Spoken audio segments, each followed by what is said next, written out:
I'll never give you up, I can never let you down. I'll never run from my homeland and desert you. I'll never lie to my people, I'll die for my people, but forever curve you. I'll never make you cry, I'll never say goodbye, or why would I ever hurt you? I'll never give you up, I can never let you down. I'll never run from my homeland and desert you. I'll never lie to my people, I'll die for my people, but forever curve you. I'll never make you cry, I'll never say goodbye, or why would I ever hurt you? I'll never give you up, I can never let you down. I'll never run from my homeland and desert you. I'll never lie to my people, I'll die for my people, but forever curve you. I'll never make you cry, I'll never say goodbye, or why would I ever hurt you? I'll never give you up, I can never let you down. I'll never run from my homeland and desert you.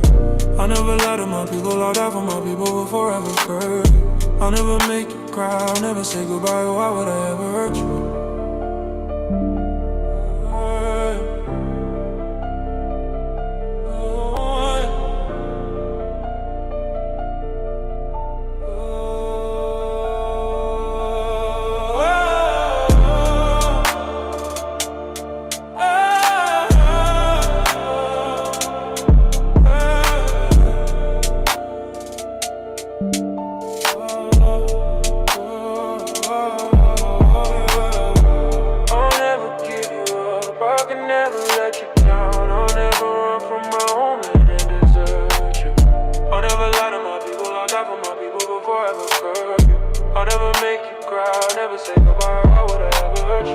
I'll never give you up, I can never let you down. I'll never run from my homeland and desert you.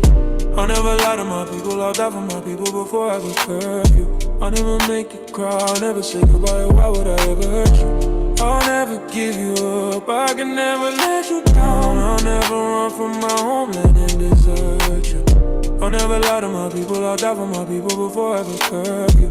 I'll never make you cry, I'll never say goodbye, why would I ever hurt you?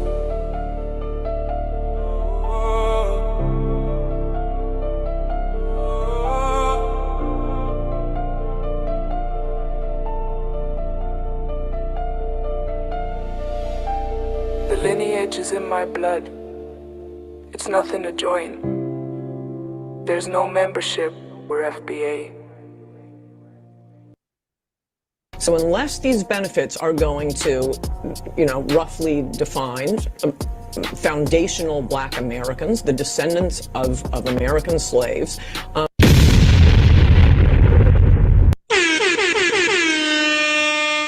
you've taken away the whole purpose of this. So to make the point that Kamala isn't a foundational Black American, I'm always...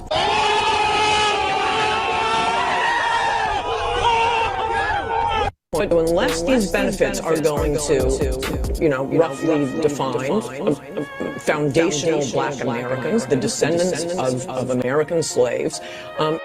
African Americans built this nation. You built this nation.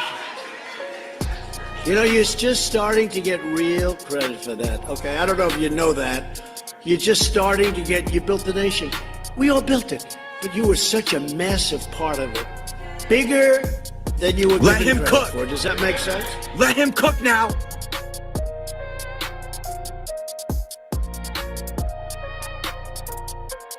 Which is actually quite interesting because I got a call from the Foundational Black American Society here in Florida who reminded me that Byron's mother is Jamaican, he is Panamanian, and they found it quite insulting in their words that he would try to claim victimhood of slavery without a single descendant of American slaves in his family. I like those foundational guys. They're so good. Tariq Nasheed and all. I mean, I don't agree with everything, but they've got a perspective. If your family's been here 400 years and the descendants of a lot of American slaves or families have been here 400 years, I don't know. I think that gives... I'll listen to you. Like you've 100%. You've got a point of view that is legitimate, I think. Yeah. And they're unequivocally heritage Americans. That's for sure. 100%. I mean, they're definitely heritage Americans, if anyone is. You have said that you resent the idea of being called an African American, that Yes. you are a Black American. Yes. Explain. I think that when they call Black people who were born and raised for generations in this country, if you accept the handle of African American, that says that you don't accept being an American American. You don't accept being born in Chicago or New York or Detroit or wherever you were born. For generations, your family's been here, you know? Built this country too. Sweat and tears and all that, you know, fought in every war, okay?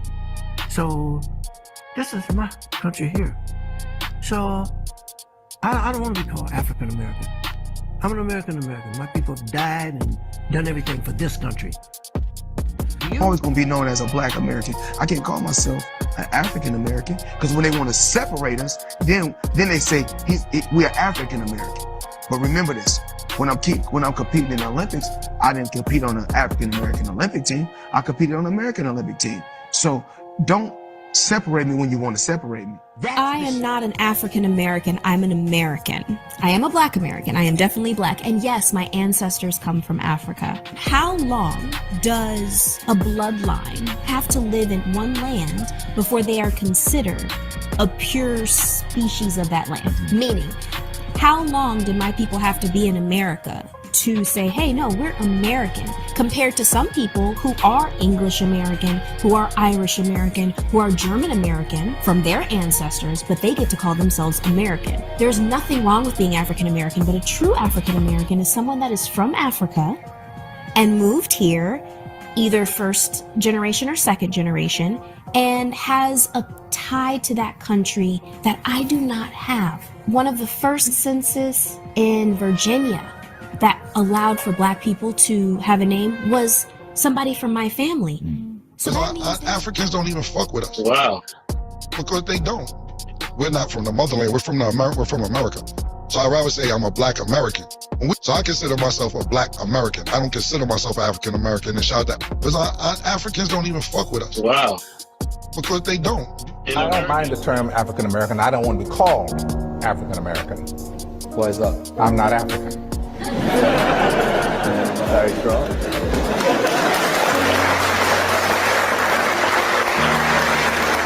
That's how Afro get in front of my motherfucking race. I ain't never been to Afro-Color. I never been to Africa. Afro or Africa. Never been there. I'm not from Africa. I'm born and raised in Goose, Florida. I was born in Goose, raised in Liberty City, in the Poker Bean Project. Ain't never went to Africa, ain't thinking about going there. And I heard it's a beautiful place. Yeah, and I know it's the motherland, yes. But not my mother, not her mother, and not her mother's mother. That ain't their land. Black History Month, we're highlighting foundational Black Americans whose ingenuity, innovations, and labor play a critical role in American culture and infrastructure. Next guest is working to ensure that foundational Black Americans' contributions are known. By author and creator of Foundational Black American Legacy, Teresa Allman. She joins me now. Teresa, hey, thank you so much for your time. But I was curious, what inspired you to make videos spotlighting foundational Black Americans? Bruh. Yo, that intro, that's the new intro. That was dope. You dig? Short and sweet. All right. Yeah, they mad. They are mad, yo. Let's drop a bomb. Let's drop a bomb for the anger. They said, oh, this is a small fringed cult group. No significance. Nobody even know about them. You dig? You guys is just online. You don't make a difference. Tariq Nasheed is your leader. Oh, Tariq Nasheed, he trademarked Foundation Black American, so if you use it, you'll get sued. Hey, what's her org called again? Come on now, tell us her. Oh, I hate when it does that. What's her org? Foundational Black Americans' contributions are known. By author and creator of Foundational Black American Legacy. Foundational Black American Legacy. She's the author of that. Oh, you can't use it. You'll get sued. I told you, you guys don't know how a trademark works. You guys are stupid. Tethers and Pan-Africans, of course, white supremacists. You don't know how it works. So drop a bomb for another person using Foundational Black American in their title as an organization. You dig? To help signal boost the lineage. Can I get a bruh? Bruh. All right. So, yes, beautiful sister right there representing ABC. She put ABC on the Schmiz app. Matter of fact, let me upgrade my thumbnail. Boom. Let's put the ABC there. You dig? You dig? ABC. Now, this ain't this. This is oh, it's gonna take too long for everybody to embrace FBA. What are you talking about, man? You know, the same social media you hate and say that we're a social media group. Well, that same social media group, that same social media platform is signal boosting the message. You dig? And the message is delineate and reparations. All right. So without further ado, let's get into what's it all about. Highlighting foundational Black Americans whose ingenuity, innovations, and labor play a critical role in American culture and infrastructure, including Alexander Miles, who invented automatic elevator doors in 1887, and Garrett Morgan, who invented the three-light traffic signal in 1923. And our next guest is working to ensure that foundational Black Americans' contributions are known. Before the modern day toilet, the can, the pot, the throne, the john, whatever you call it, going to the bathroom used to be messy, uncomfortable, it smelled bad, and it could also spread disease. All that began to change because the foundational Black American invented the modern indoor toilet, and his name was Thomas Elkin. Yeah, thank goodness for Thomas Elkin. And that is just one of many videos made by author and creator of Foundational Black American Legacy, Teresa Allman. She joins me now. Teresa, hey, thank you so much for your time. But I was curious, what inspired you to make videos spotlighting foundational Black Americans?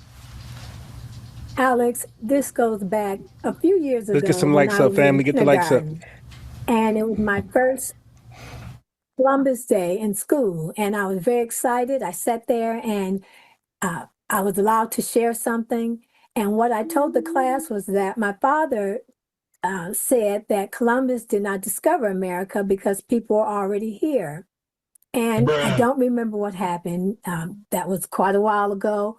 But I do remember feeling that his story may not be accurate or truthful. And from that day on, studying about what happened in America was just not sitting well with me. So it was my desire to change that feeling and teach about the inventors, foundational Black American inventors, because that's something people can resonate with. There are inventions all around us that were improved and created by foundational Black Americans. Yeah, certainly. Well, in your history, in this history and in this research process, what's been one of the inventions that's stuck out to you the most? I like to think about Miriam Croak. It is because of her ingenuity that you and I are able to use Zoom technology to put voice over internet protocol. She's still alive, and Skype and FaceTime. When we're able to pay and transfer money over our cell phones, it's because of her. And I didn't know that until I looked into it. So, that's very powerful. We take that for granted nowadays. 100%, and you just taught me something too. I've got a research project after this segment. But listen, Teresa, because I think this work is really important. So, how can we learn more about other foundational Black Americans? Well, one thing you can do is buy my book, but then there are other things you can do, such as just research. There are books available in the library. Fortunately, there's the internet. You can always look up people and look up things and just look into who invented this. And people are surprised because what I enjoy about my publishing company is that people are doing their own research. And that's what I want to see, is people actually researching and learning for themselves. Well, and it feels like, so much of this just kind of boils down to curiosity, just like you had in kindergarten there, Teresa Allman. Hey, thank you so much. Thank you for having me.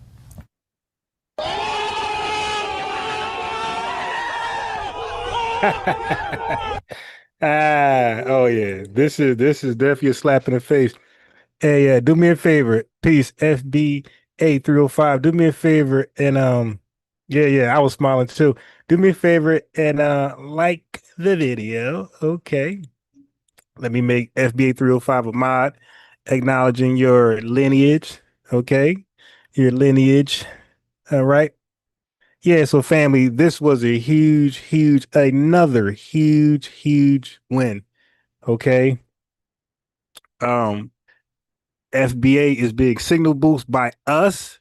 As you can see, ABC, you even got ops. You got Ann Coulter, you got Tucker Carlson, you got Donald Trump, you got, these are major players. It gets millions of views.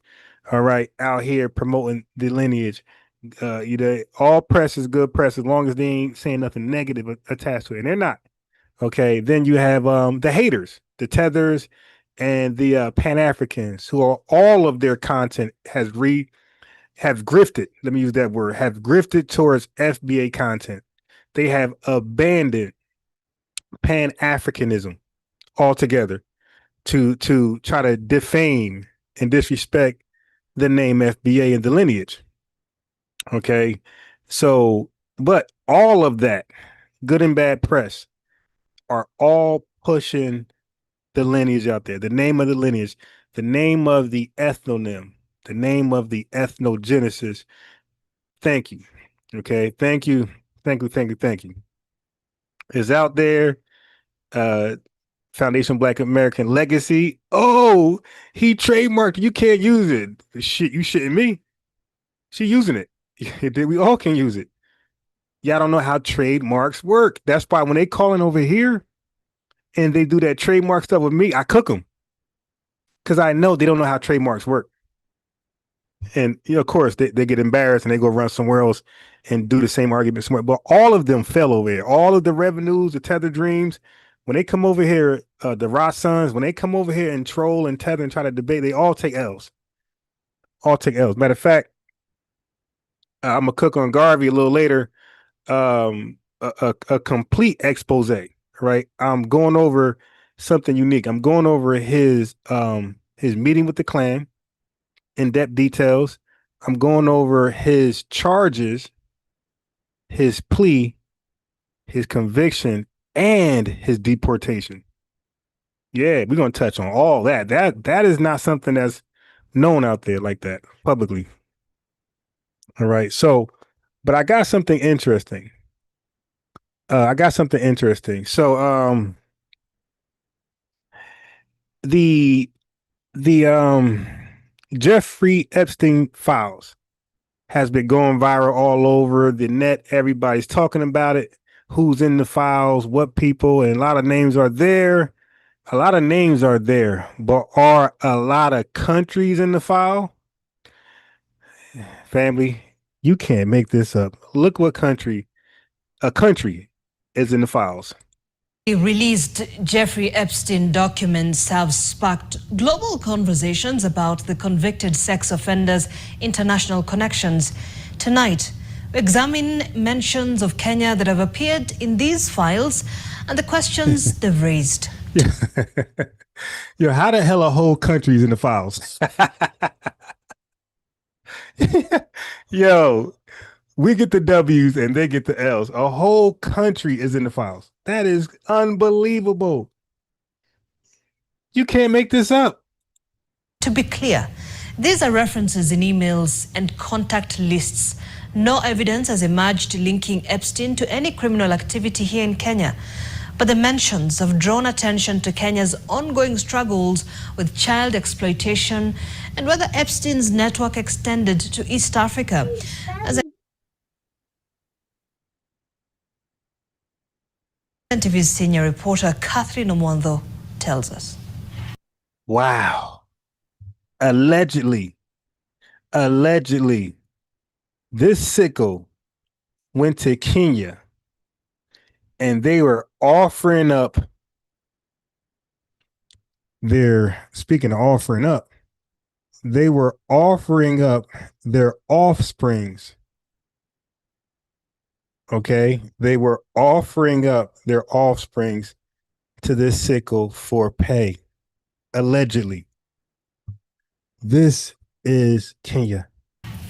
With child but the mentions have drawn attention to Kenya's ongoing struggles with child exploitation and whether Epstein's network extended to East Africa, as NTV's senior reporter Catherine Omondo tells us. Yeah, FBA News and Update. This is a news update. Click the like button real fast. You ain't gonna miss anything. Click that like button real fast. This is a special message to the family, to the lineage. Click the like button. If you're new here, subscribe. If you're new here, let me know that. If you're FBA, you get a lineage wrench. Okay, become a mod and click the notification bell so you know I'm live again. Among the millions of pages released in the Epstein case files, several references to Kenya have caught attention. The mentions are brief, mostly travel plans and casual correspondence, but they've raised questions about the extent of Epstein's international reach. Kenya has long struggled with child sex tourism, particularly along its coastal regions. According to UNICEF, areas like Malindi, Mombasa, and Kilifi have been identified as hotspots where foreign tourists exploit vulnerable children. The country has strengthened laws in recent years, however, enforcement remains a challenge. It's against this backdrop that the Epstein documents have generated speculation. In December 2009, New York publicist Peggy Siegel emailed about traveling to Kenya with someone named Matty, mentioning planned visits to areas like Masai Mara. In the same email, Siegel made a joke about bringing back a baby or two. A baby or two. Viewer discretion advised. You might hear some disturbing stuff coming from Kenya. Who is surprised? Who is surprised? You guys thought, he'll be the way Pan-African talk about it. You would think his enterprise will be in Europe somewhere, right? No, Kenya. Okay, that is very, very sad and very, very unfortunate. Let's run that. No, I can't even rewind that again. When she said that, that was crazy. Okay, now really, somebody got to call the authorities. This is crazy. The whole country need to be locked up. Like, put handcuffs on the country. And these guys are telling you to link up with some of these savages. And my question is always the same. For what? To be in the Epstein file? No. Yeah, you won't get me. You won't get the lineage. Hold your own nuts. Now, they're going to dodge this. But I'm gonna say what they would say. Why are you running? Come face these accusations, Kenya. Okay, and I was able to do a test run live on TikTok. It looks like I'm able to do that. So if you're not following me already, Unbiased Ron is the name on TikTok. I'm gonna try a little test play later tonight, and then I'm just try it out. Let's see how it works. I have no clue what button is what, but I'm gonna play around with it.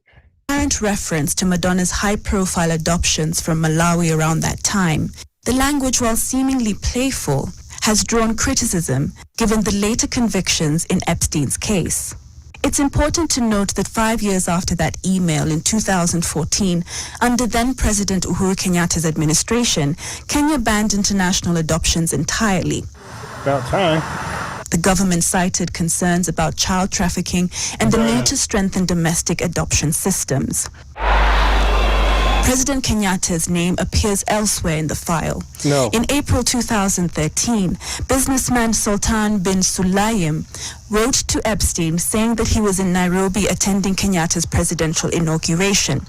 And then Epstein suggested that they visit Kenya later that year in June. The email contains no other details about any planned visit.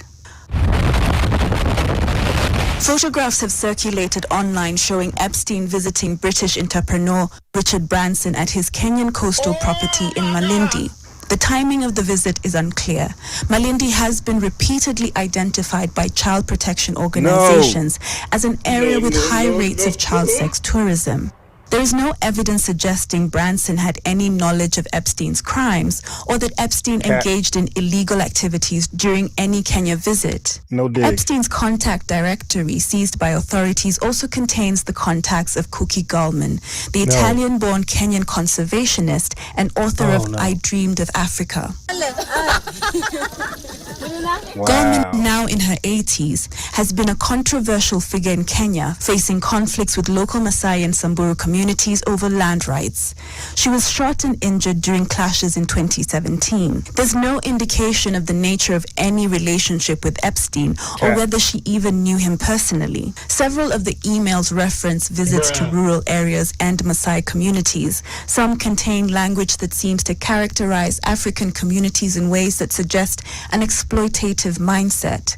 In one exchange, Epstein responds to Seagal's mention of visiting a mud hut by writing, "You will be amazed by the aroma." In another, Seagal jokes about Maasai warriors and Somali pirates. I have nothing to do with Jeffrey Epstein. I threw him out of my club many years ago because I thought he was a sick pervert. But I guess I turned out to be right. But you know who does have? Bill Clinton, Larry Summers, who ran Harvard, was with him every single night, every single weekend. They lived together. They went to his island many times. I never did. What we have are fragments, emails about travel, a name in a contact book, photographs of visits. What we don't have is evidence of criminal activity in Kenya. According to Kenya's National Crime Research Center, an estimated 1 to 3 children per 1,000 experience sexual abuse in coastal tourism areas.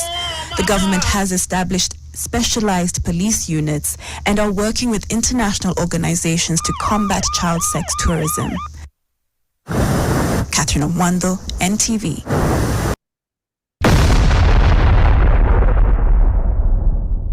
Hey, man, they say it's balance in life. Where there's a W on one side, there's an L on the other. Yeah, they got to hold that L. Damn. Allegedly, Kenya was funneling. Oh, my God, no. The country was complicit to work with this one white savior. But they be in our spaces hating on us, delineating, hating on our reparations claim and argument, and they got no smoke for white T-Man. No smoke for white T-Man. You dig? That's crazy. That's crazy. Yeah, we got some more news and updates, though. That ain't it. Okay, so for anybody who's against ICE, all right, this ain't going to help your argument out at all.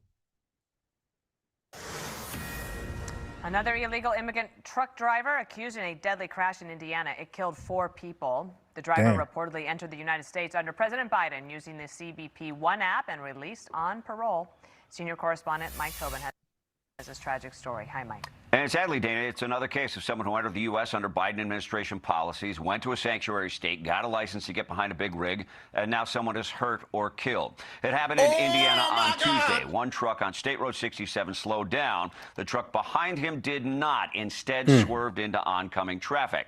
The truck hit a van transporting 4 men from Indiana's Amish community. The 4 men were killed. The driver of that van is now in critical condition. Indiana State Police report the driver of the semi-truck is 30-year-old Bezkan Beshik from Kazakhstan. He entered the U.S. using the Biden administration CBP One cell phone app, and that was in December of 2023. Bishakiev was issued a commercial driver's license by the state of Pennsylvania. Now, the issue of undocumented people behind the wheel of big rigs is painful for Marcus Coleman. In June of 2024, his 5-year-old daughter was critically injured by a driver from India who entered the U.S. illegally and got a commercial driver's license when he was still a teenager. Dahlia will spend the rest of her life in need of medical care. That's crazy, yeah. She's not going to make a full recovery. She's going to be on therapies for the rest of her life. She's going to be on medication. And y'all got the nerve to ask me, why am I pro-ICE? Okay. Now, family, this video I got to show you. Okay. Now, you know how Tethers, they like to travel to foreign nations and then get a little money, undermine their own people back home, back in their home, and then undermine the people that the country they're visiting. Well, I got a case in point. It's when flexing backfires. Yeah, this Tether tried to flex on everybody out of all places, family. He tried to flex in Russia.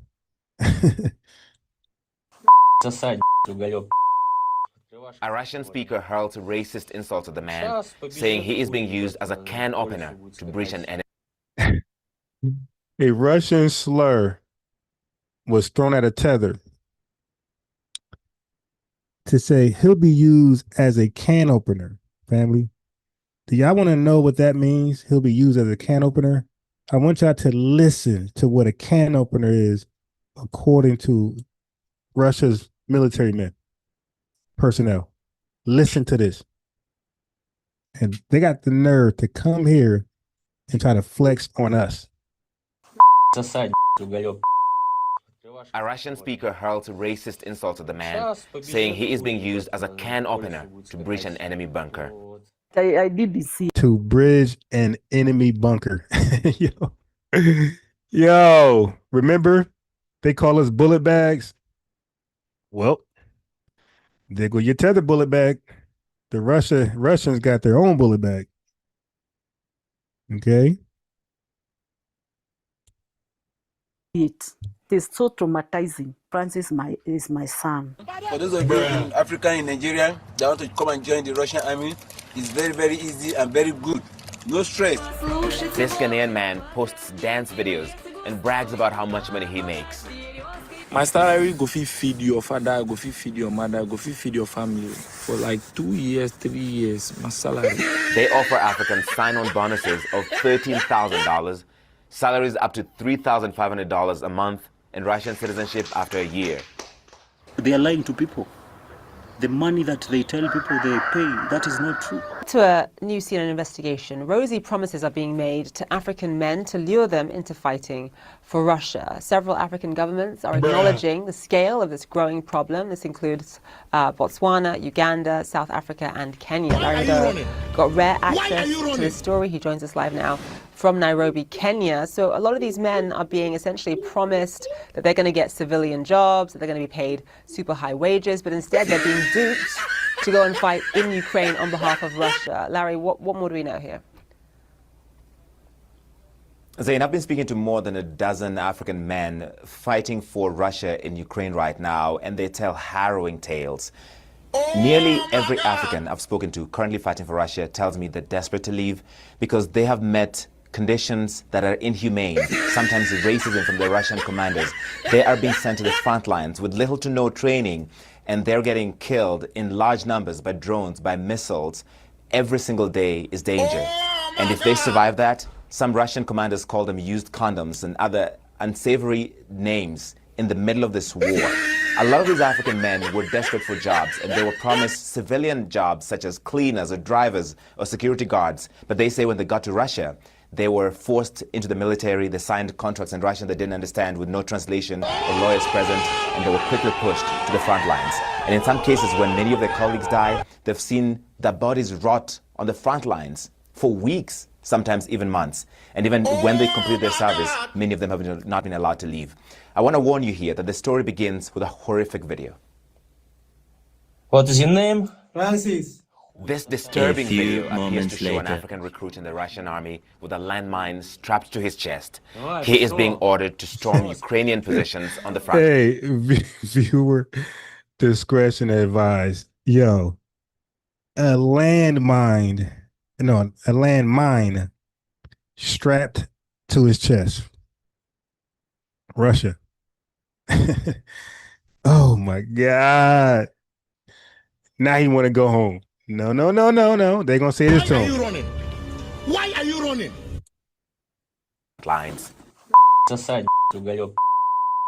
A Russian speaker hurls racist insults at the man, saying he is being used as a can opener to breach an enemy bunker. I didn't see it. It is so traumatizing. Francis is my son. CNN traced the man's mother to Kenya. She hasn't been able to reach her son since October 2025, but she recently received another video of him from an unknown Kenyan member. Be careful, you guys, because people are being taken there, and you end up being taken to the military. And you are taken in frontline battle.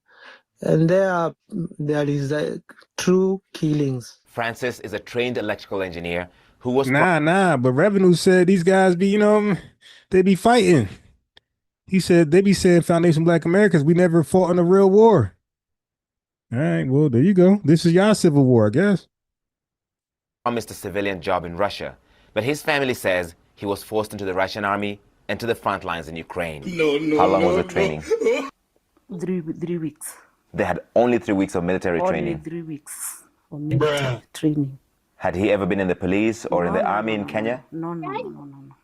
Do you know where Francis is? I don't know where he is. I was told he's at Ukraine, but I don't know specific whether he's there or not. Francis is among a growing number of African men currently fighting for Russia, though exact figures are unknown. Some Africans in the Russian army glamorize their life on social media, encouraging their countrymen to join. For those of you in Africa, in Nigeria, that want to come and join the Russian army, it's very, very easy and very good. No stress. This Ghanaian man posts dance videos and brags about how much money he makes. My salary go feed your father, go feed your mother, go feed your family for like 2 years, 3 years. My salary. Where are you now? Can you say where you are? CNN spoke to a dozen African fighters currently on the front lines in Ukraine. They described being forced into a deadly war, racism from Russian commanders, and unpaid salaries. Many say they were made to sign military contracts in Russian without lawyers or translation. Nearly all told CNN they were desperate to escape, but felt trapped. Patrick Koba is one of the lucky few. He has made it back to Nairobi after escaping the Russian military. He is still carrying shrapnel in his body from a Ukrainian drone ambush. Why are you running? It hit me down here, but my food backpack saved my life. I didn't get burnt in my back because of my armor vest, but it tore my pants and burnt my buttocks and legs. Patrick is a carpenter who says he was only given basic military training. I asked my Russian partner for first aid, but he turned hostile. So, after you've been hit by a drone and the grenade, you asked for help from your partner? And he sent you away? Yes, he wanted to kill me. I have to run, my brother. Patrick fled to the Kenyan embassy in Moscow while on leave to recover from his injury. So the only way to leave is to escape? You need to escape or you die. It's only two ways. CNN has seen adverts, messages, and recruitment documents aimed at foreign fighters. They offer Africans sign-on bonuses of $13,000, salaries up to $3,500 a month, and Russian citizenship after a year. They are lying to people. The money that they tell people they pay, that is not true. Desperate for work and with a baby on the way, photographer Charles Njoki signed up to the Russian army, hoping to avoid active combat. He believed his skills as a drone operator would keep him at a safe distance. Instead, Charles says he was pushed onto the front lines and was wounded by a Ukrainian drone. He says a rescue team refused to come, forcing him to drink his own urine to survive. You feel that the Africans were being sent to the front deliberately? Yes. So you didn't get the money, you didn't get the citizenship. And I'm here suffering. I have an issue at my spine right now. There's some more I need to go and be removed. Russian recruitment networks in Africa have gone underground after recent crackdowns. But despite growing suspicion from locals, recruits are still signing up. Those recruits you see there singing a Ugandan revolutionary song. Now, the Russian government has acknowledged recruiting foreign fighters, including African fighters, to fight its war in Ukraine, and has publicized some instances where they received Russian citizenship after their service. I want to show you a video from state television where some of those African fighters were paraded they were shown as partners. We have asked the Russian Foreign Ministry and the Russian Defense Ministry, as well as the Russian Embassy here in Nairobi, about the comments and the allegations that some were coerced or misled into this war, and we did not hear back. But I've been fielding very distressful calls from many family members who say, I've just heard that my son has died, my brother has died. Can you please help us find him? And there's no way to find them. The Russians are not helping these families. And one family showed me messages with a Russian agent. When they heard that their son had died, they said, can we get his body back? And this agent said, we'll get his body to Moscow airport. And then after that, it's up to you guys to get his body home. And they didn't even know he was fighting in the first place. There are so many other families right now who are only learning about the death of their kin from their comrades in arms, and they just don't even know where to start in terms of trying to retrieve their bodies. And yet, even after our story went live today, there are still Africans in the comments saying, how do I sign up to join the Russian army? Because in many parts of the continent where jobs are scarce, people are Yo, okay, so when they were flaming us, roasting us, and calling us bullet bags, we can for shit sure say we were never a voluntarily bullet bag.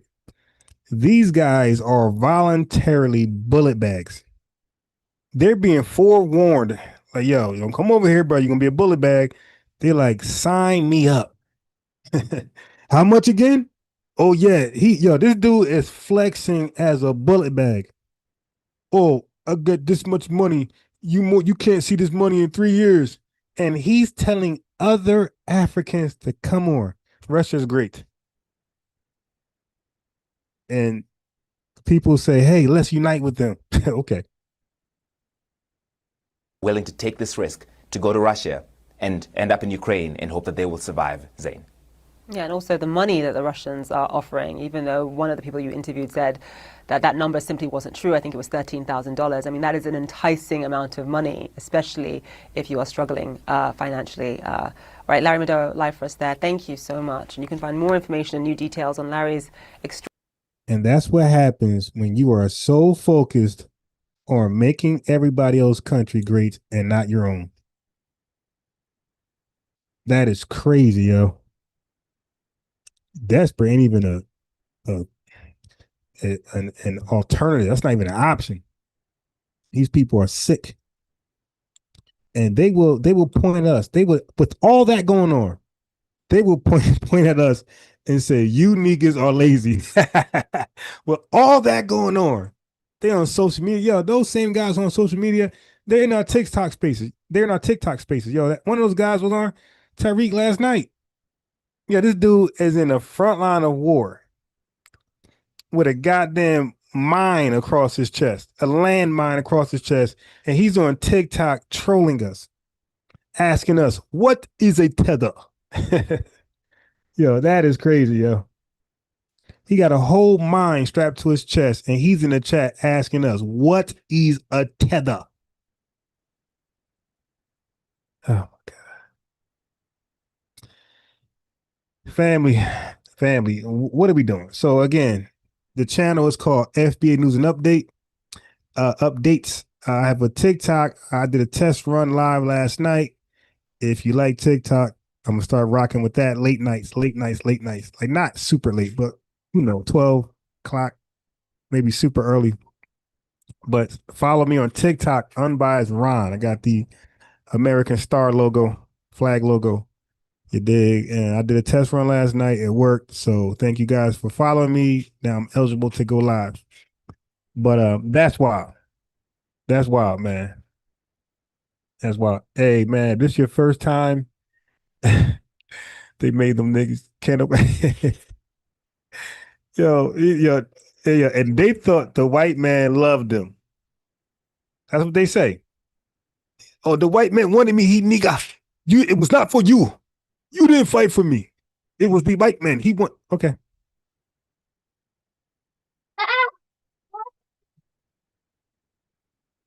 Okay. All right, you human canopper. Matter of fact, I'm trying to make some pork and beans. Which one of y'all gonna come over here and open up this can? It is. I'm trying to make some lentil beans. I'm trying to make some black eyed peas. I need to make some yams, okay? Which one of y'all is gonna open up? Which one of y'all can openers are gonna open up this can? That's what I need to know. All right, so let's go here. Let's go here. We're not done. We're not done with the updates. Okay, so let's talk about why it's important for sellout Pan-Africans and or I call them sellout Pan-Afro-cans. I call them Afro-cans. Okay, because you can't call them Africans because they don't want to go to Africa. You dig? So we'll call them Afro-cans. And even the ones that flee from Africa, like why are we calling them African when they hate Africa? Okay, so a caller had called in and they were, he was complaining about this whole delineation thing. All right. And so they're gonna speak about some things. I'm gonna give some reaction. I got some clips after this. I'm gonna play. I'm gonna show you how we say way back in the early 1900s during Garvey's time, that scamming Tether Garvey, way back during his time. Again, later on today, I'm going to do a live on Garvey. Again, this is a real scholarly live. All right, I'm gonna talk about his meeting with the Klan when he joined them temporarily, when he what his charges were, his plea, what he pleaded to, what he got convicted of. And family, he fired his FBA lawyer, by the way. He had a FBA lawyer in court from. He fired him and he went pro se. He wanted to represent himself, but plebiscite Babel. The court was laughing hysterically. He was just giving sermons. He was like literally preaching in there. Okay. And we're going to talk about his deportation. That's a whole nother lot. But this interaction right here with Tariq Nasheed and this weirdo was interesting. Check it out. We'll give some commentary. Let's wait on Lucian to please go. What's up, Lucian?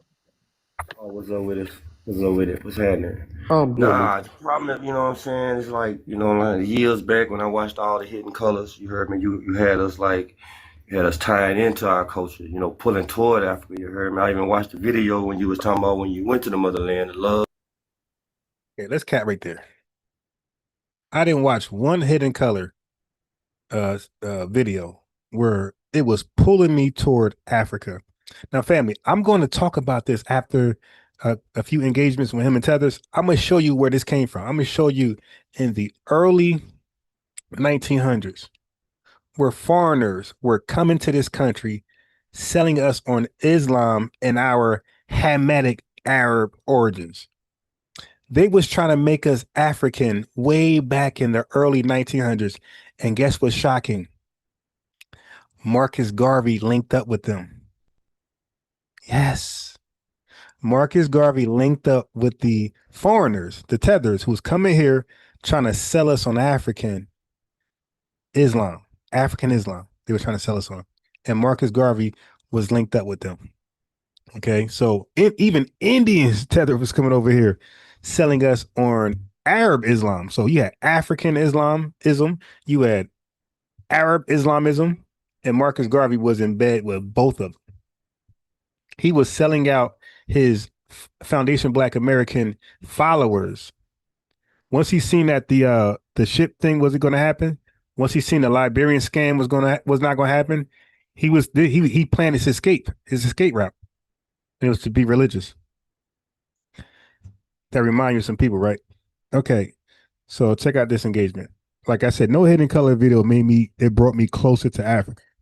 How beautiful it was, how the people treated us, and how the white people was over there having a good time while they having us not want to go. You know what I'm saying? I just want to know how that changed. What happened with that? How did it went from us being, the people of the motherland and that we should connect with the motherland to we should de-alienate from the motherland? I was just in Africa. Yes, I see you. Right. So I didn't change. I still go there, have a good time. I'm still a foundational Black American, sir.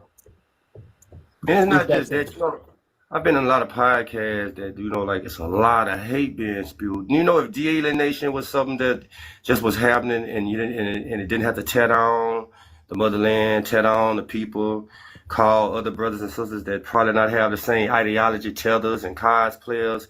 It'll probably feel like something positive, or not have to see people that brag about calling ICE. Everybody don't do that. Everybody don't do that. Everybody doesn't do that. But I'm saying, like, in the podcast, it's a screaming match, and all of them I've been in, everybody go to the same narrative, the same talking points. Yeah, but some people do that. Some people do that. Some people don't. Some people do that. Some people don't. Well, I've never hated. I've never said I hated Africa. Like, I was in the space earlier. Some tether. He's a tether because he was trying to lie. He was lying, but it was a tether who pulled up some audio on some fake gotcha. Listen, I listen to this, and he had me praising Africa. Yeah, I've never stopped giving Africa props. Never. That's not a gotcha. I just over there. The Tethers family. You see that? They act like we can't have an African friend, a Caribbean friend. You dig? When did we condemn the entire, like, outside of roasting? When we're roasting, we're roasting. We have revenue calling here. We're roasting back and forth, Jamaica versus America. But when do we seriously wish nothing but harm and negativity towards the Caribbean or any place for that matter? So these guys, they can't take truthful criticism. They'll come over here and lie about us. Kendrick Lamar said, don't tell lies about us, and we won't tell truths about you. A lie about us, okay, they take a truth as a lie, by the way. It hurts. It hurts to know that you're in America because you were too cowardly to build your homeland. That hurts. just tried to lie and say I said I hated Africa. No, I never said that. I'm cool, but I'm not a continental African. I'm treated like a tourist over there. That's the reality. I'm not treated like a citizen of Africa because I'm not. Right. So that debunked that whole "you're African, nigga." He went over there, man. It was like, got him. Yo, send me money. I got this for you. I got this for you. He didn't go over there like, oh, a long lost brother. How are you? Is everything okay? Annie, are you okay? Are you okay, Annie? That ain't what happened. They said, hey, nigga, you want to buy? Come on, man. Like, come on. Nobody's going to trick us to make us believe we're a continental African. That ain't going to happen. And that's cool. I'm not going to. And like I said, like the video, this channel, most FBA channels are shadow banned, right? So we usually have a large audience, but we get shadow banned. That comes with the territory. All right. So shadow ban just means when I go live, a lot of people won't get the notification bell.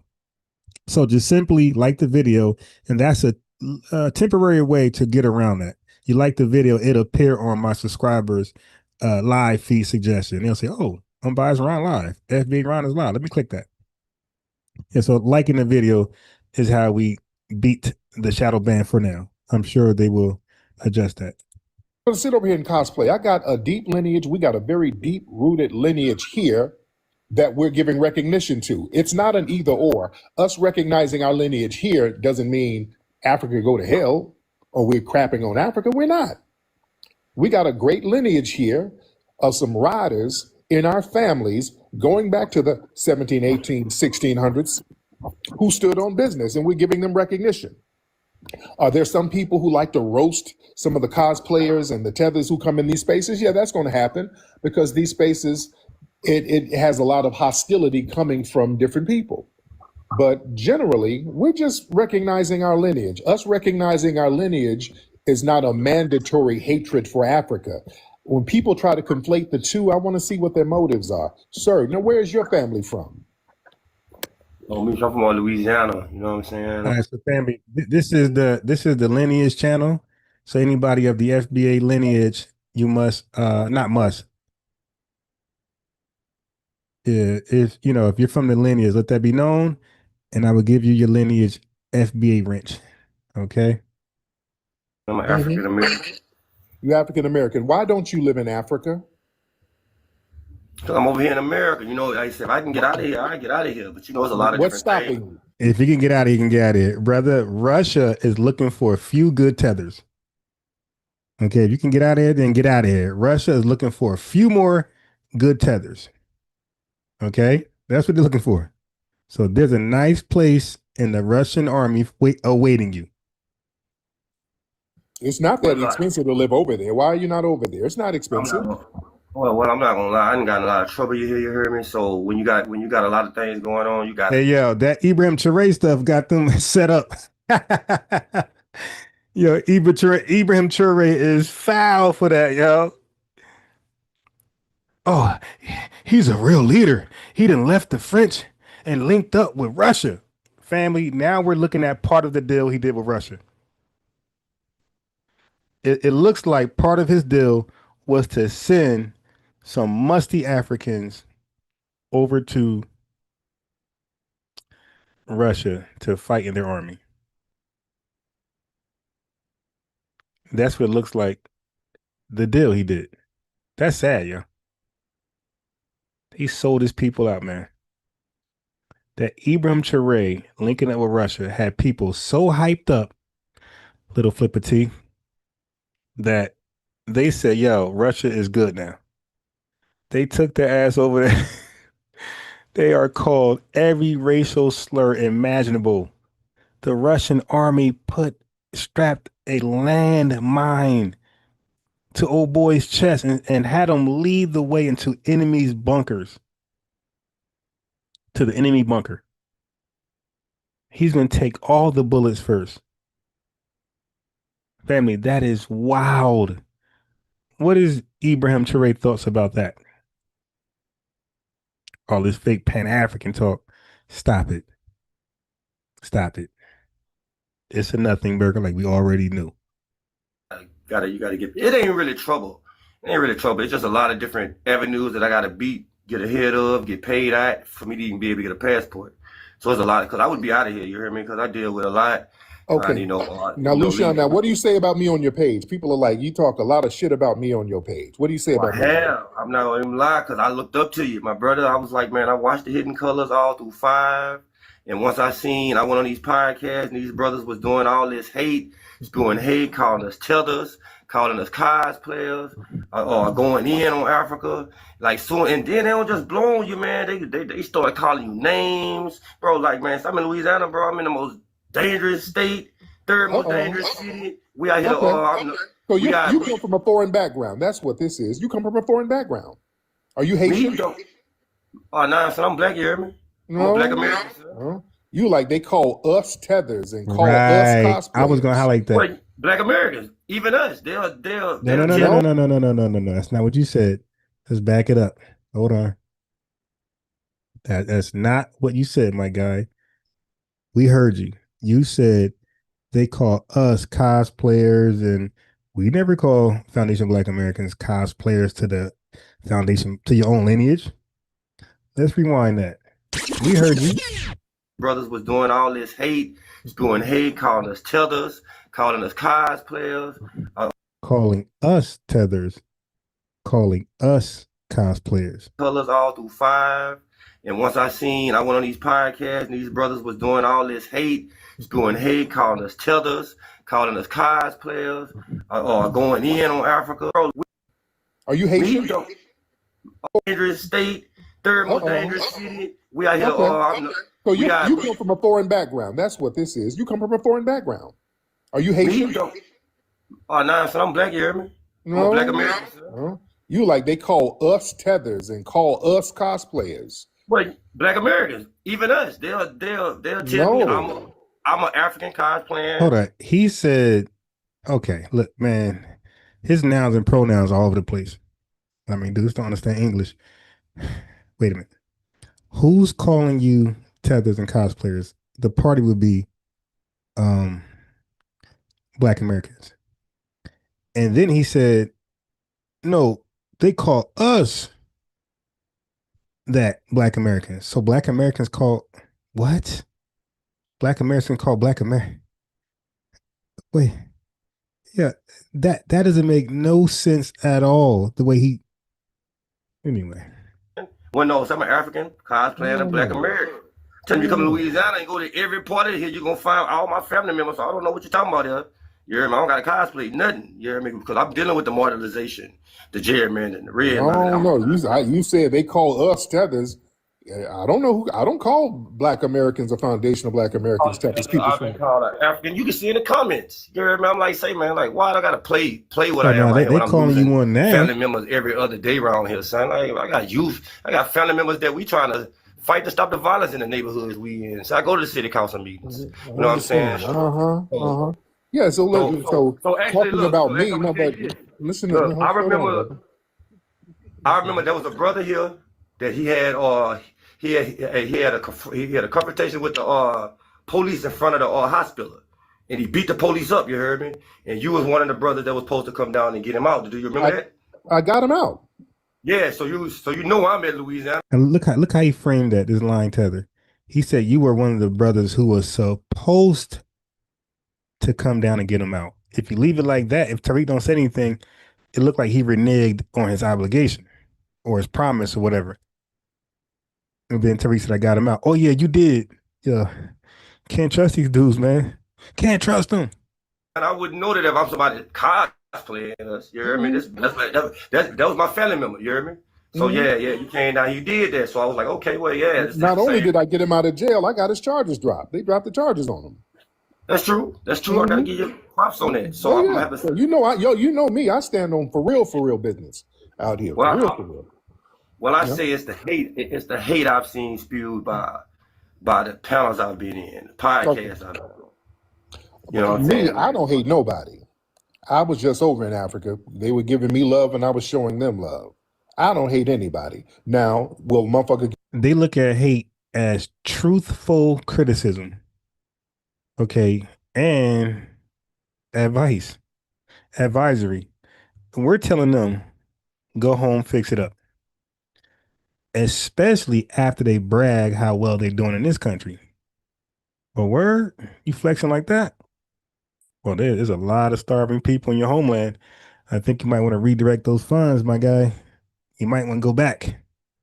Yo, there's a ridiculous stat in Nigeria. All of their doctors and nurses left Nigeria. They caused a shortage in Nigeria. They are busy helping out other people in other countries that they don't even have enough doctors and nurses to help their own. They are busy saving the world while they DIE. I'm gonna pull that stat up for you. It's ridiculous. Get roasted? Yeah. I roast FBAs. I roast my kids. I roast my wife. I roast my mom. So yeah, a Tether who's coming in acting funny style, you're gonna get a good old roasting. That's part of our culture. That's part of FBA culture. That's no hatred. I ain't hate nobody. To be honest, ain't nobody got nothing over there to hate. You know what I'm saying? You hate up. You never hate down. People are not doing that well over there. So yeah, there's nothing to hate. It gives us nothing to hate on them. Let me tell you something. We've been the only people that have helped Africans, people on the continent. We've been the only people to help them without wanting anything in return or trying to exploit them. We've done enough, and we still do. And we get the most disrespect from a lot of these folks. And that's the problem, sir. Look, hell, Shabuzi. This is what we're talking about now. What he's doing, do you think what he's doing is cool? Hopping up here talking about immigrants built this country after he wins a country music award? Is that? All right, family, look at this stat. Okay. When you come to this channel, you get stuff like this. Nigeria faces a severe doctor shortage with a national average ratio estimated between 1 doctor to 3,500 hospital patients. And sometimes, family, 1 doctor to 9,000 hospital patients. Far worse than the WHO recommended 1 for 600. In some areas, particularly in the north, the ratio is as high as 1 doctor per 43,000 hospital patients, leaving 1 doctor to manage hundreds of patients. Okay? This what you get over here. So it's not just content, it's a lot of education over here as well. Should we not say nothing about that? You said somebody popping up saying that? Yeah, we're talking about Shabuzi, the Nigerian country singer who won an Real award and got on Mus, Real stage and started Mus, talking about how Mister. I think I immigrants. said your name right. Thank you for the super sticker, $5 super sticker. I'm glad to know that the super chat is working. The super sticker is working. Thank you very much. All right, so let's go. What was that? I see my name. Somebody said something. Oh, I seen my name somewhere. Damn, I need my glasses. Oh, thank you for your hard work, Ron. Real must Mister. Um, you're welcome. All right, so let's get back into this. Wait, where I go? Built America. And many people felt disrespected by that. Should we not say anything? So, family, I have another live. You're new here or you missed a live. I got another live explaining exactly why we're foundational over everybody else who helped, you know, do something and do some work in this country. Why we're foundational and they're not. So it's not just a flex statement. There's actual evidence why our labor is considered foundational and nobody else's is. Okay, so that cooks the whole. This country was founded on immigrants. You can say this country was remodeled or immigrants added on to the foundation, but they had nothing. They had little to nothing to do with the foundation. About things like that, sir? Well, nah. If you got people that feel disrespect about anything, you're supposed to speak your mind on anything. You hear me? You don't speak your mind on anything. You know what I'm saying? I'm just saying, like, this is my question right here, because like, okay, let's say I'm African American and I do represent my roots. Is there a problem with brothers and sisters that's claiming that they claiming their heritage, want to stay African American? Would that disconnect me from my Black American family, or would it still be love even though we have a different ideology? Yeah, listen, no matter what you think, I want y'all to understand this. If your lineage can still trace back numerically to this soil on a specific date in the 1800s, 1700s, 1600s, whatever your thought pattern is, don't matter. It really doesn't matter. If you want to be a Pan-Africanist, that's fine. That doesn't change your lineage. I want y'all to understand something. There's no rules. You know what I'm saying? There's no thought pattern that you have to have. Lineage is lineage. We got FBAs who are Sambos. There's FBAs who I don't like.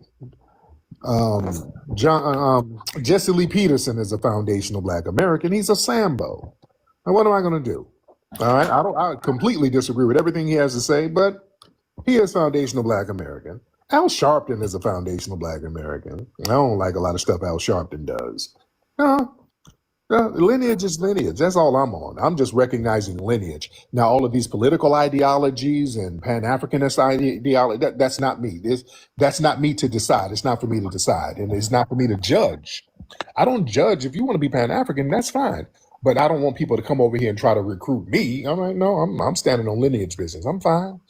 I'm standing on lineage business. I'm fine. But I still have respect for my African players. Yeah, I just think it's very difficult to have FBA lineage and represent an ideology of Pan-Africanism. Now, it doesn't make you non-FBA. It just make you an enemy. Not absolutely, but a lot of them become an enemy to their lineage. You know, the average Pan-African that I cook over here, all of them, well, not all of them, but 98% of them hate the idea of reparations. They hate the idea of delineation. They hate the idea of calling yourself Black American. They rather call themselves African American, like he called himself. He's Pan-African. So there is certain terminology where you can easily know if somebody's Pan-African or not. The one that stick out is that they're going to call themselves African American. That's for shit sure. They hardly ever call themselves Black American. Okay, they hardly ever call themselves Black American, and when they do, it's a slip up. They call themselves. Look at all the African booty scratchers I done cooked over here. I can show you all of them. Matter of fact, I'm gonna do a video of all of them, including Umar, calling themselves African American. They rarely say Black American. And all that. So I don't have a problem with Africa. There is no contradiction from Hidden Colors. Hidden Colors just talked about history. It was facts. We talked about African history, African presence in Europe, the African presence in Asia, the Asiatic presence, the Black presence. Let me give some love to the super chats and the super stickers. 42 tribes, $4.22. That's a unique super sticker number. 422. And we have a message. The message comes from Brooke Sinclair. Okay. Brooke Sinclair. Actually, what if we flip the script on these hoes? Immigrants built everything shitty after 1965. House fell in a sinkhole. Immigrants built that. She got the demon time. That is hilarious. Yeah, now we can definitely say. And matter of fact, I pointed out in my video that proves we're foundation. I proved that most of these people came after the foundation was already built. Most immigrants, they came after the foundation was already built. Okay. Pan-Africanism is some land of make-believe garbage. Lord Maul, I agree 100% with that. Like, I just don't see the rationale in that. I think it's just far-fetched. It's a weird, stupid idea. Like, who fixes somebody else's home before their own? And that home is not even in your town. The home you want to fix outside of your own, you're in New York. The home you want to fix outside your own is in LA, across the nation somewhere. No, charity starts at home. Okay, so at least be like W. Du Bois. Say, I'll be Pan-African after my civil rights activism. Okay? Be like W. Du Bois. Say, I'll be Pan-African after my civil rights activism. That's what happened with him. He put in that work first, and then he became Pan-African, and he was a real one because he took his self to Africa. Okay? He was a real one. We built brick houses. Right. Yeah, so let that be known. He was a real Pan-African. He went back and stood on business. Here. So even Kwame Ture, even though he switched sides on us and became an op to us, but at least he went to Africa. So we call them real Pan-Africans, the one that goes to live in Africa. They ain't with the blah blah yacht yippity yip. They go back. So history is history, so there's no contradiction in that. You can't change history. Righteous. Well, look, I ain't gonna lie, know what I'm saying? I appreciate you letting me up. It's I ain't gonna lie, I done watched all your films. So even though I have been mad and upset about all this that's going on, but I have to say, bro, it is good to talk to you because I see a little different from talking to you because it's not no haters that's being shown that a lot of us still want to claim claim our roots that we claim, and you said it's like still love, and so I appreciate being on the panel, bro. Like, you know what I'm saying? To even have a conversation with you, I appreciate you, my brother. I appreciate there you go. Thank you so much. And thank you so much, LaShawn Kent. LaShawn Kent, $9.99. Lineage Love Super Chat in the building. Thank you very much. Appreciate it. Dr. Umar's origin story starts in Philadelphia.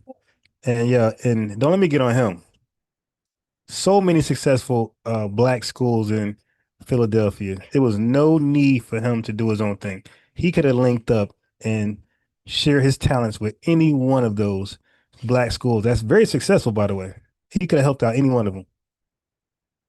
He was jealous and wanted to make his own name. He did some Garvey stuff. Garvey was jealous of our current, at the time, the current Black civil rights activists. You got the W. Du Bois, you got the Booker T. Watson, the A. Philip Randolphs. He was jealous of them and said, I'm gonna make my own lane. That's why y'all gotta check out my Garvey video a little later. It'll make more sense. Savage up in here. Hop on, Mr. What's going on, Mr. Savage? Shit, man, you let me up right when I gotta get ready to start working, bruh. Oh, I was talking to Mr. Nasheed. Yeah, I'm at the job right now. I had some time, so I was trying to chime in real quick. And ask you one quick question. Yes, sir. Isn't it true that a lot of the foundation of America was built by enslaved Africans? Enslaved black people. Black people from where? Some from here, some from Africa, some probably from Asia, because they were Asiatic too, like Lucille woman and all that. Well, the history books are wrong then, because they say that a lot of the indigenous people couldn't hang with the white teeth diseases and things of that nature. And most of the Asians, they came over during the railroads, and they had to go to Africans to get the job done, because only the Africans could do it under that kind of strain, torture, and pressure, and still survive and thrive. Where did the red natives come from? Most of them came over from the the Bering Strait during that time, but then you have some there's a brother that did a real good breakdown of the haplogroups and the genetics of some of the so-called Aboriginal Black Americans that were here that came through, like how you said, the Polynesians and Melanesians and some of them. Mm-hmm. Yeah, some of them, they have a distinct haplogroup, because a lot of them came over way before the Europeans, but they took that route, like they took that route out of Africa, like a lot of the Asiatics and Polynesians, Melanesians, Australian people. Some of them are alleged to be allegedly some of the Olmec type and Mayan type of people. But that's not the black people that we have here today. Most black people here today that claim native are most likely bred into the red native population through slavery, like the Seminoles. So that population you said came over the Bering Straits, so they came over, that's from basically Asia, right? Right. Right. What did the original Asians look like? Well, it all depends. If you got some that was mixed with Africans, you got some that was mixed with Europeans and Arab types of people. Yeah, because thousands of years ago, there were no pale skinned people, like 15, 20,000 years. Pale skin, the albinoids that we see now, that's relatively new. That's like the pale European, that's like 8,000 years old. Right, they're very relatively new. And most people on this planet, including Asians, and I've been in the jungles of Asia, and I've seen these people with my own two eyes. Yeah, they were jet black with afros. I'm talking about. I disagree with that. Right. So if these jet black people, which people, they were walking, traveling around the world, these are some of the same people that hit that Bering Strait as well. See, people can't negate that. They like to go the Asian route where they came from. Thank you, Buckhorse. Super chat, Lineage Love. I was born in the USA. You about to piss them off, bro. They about to start calling in. From Asia. Well, some of those Asians were Negritos. But see, there's a chronology that has to deal with that. Like, there's a lot of, you have to like synchronize the time and the chronology with all these events happening, because then that supports the out of Africa theory, which a lot of scientists in the Western world support, but it's still a theory nonetheless, because you have some of these so-called Aboriginal American Indian Black people that swear they ain't out of no Africa. Or their ancestry or human race started here. If they want to add to the concept. So there's a lot of pseudo-ness that goes on Make with example that out of if them. Mm. you don't break it down to its last compound. But Or I got one more Pan-African. thing for you before I get ready to go, man. Mm-hmm. I have a problem with a lot of people in the FBA community harping on what the ancestors did when they ain't doing shit right now. Because you know in the hood we say that's the motion. What you doing. Yeah, that's opinion. And that's your opinion. That's fine. Well, That's what's getting done? What's getting done politically and economically? That's progressing the people. And then, see, that's emotionalism, and that's speculative. That's based on opinion. That don't change lineage. You understand? None of that changes lineage. So yeah, that depends on who you talk to. Now, I do a lot of shit, me personally, but there's 43 million plus foundational Black Americans, so you would have to go to 43 million and ask them. And out of the 43 million, though, we own less than 1% of land on this country. Yeah, but you know, that's a factor, man, because you need industry. Yeah, but what that got to do with us?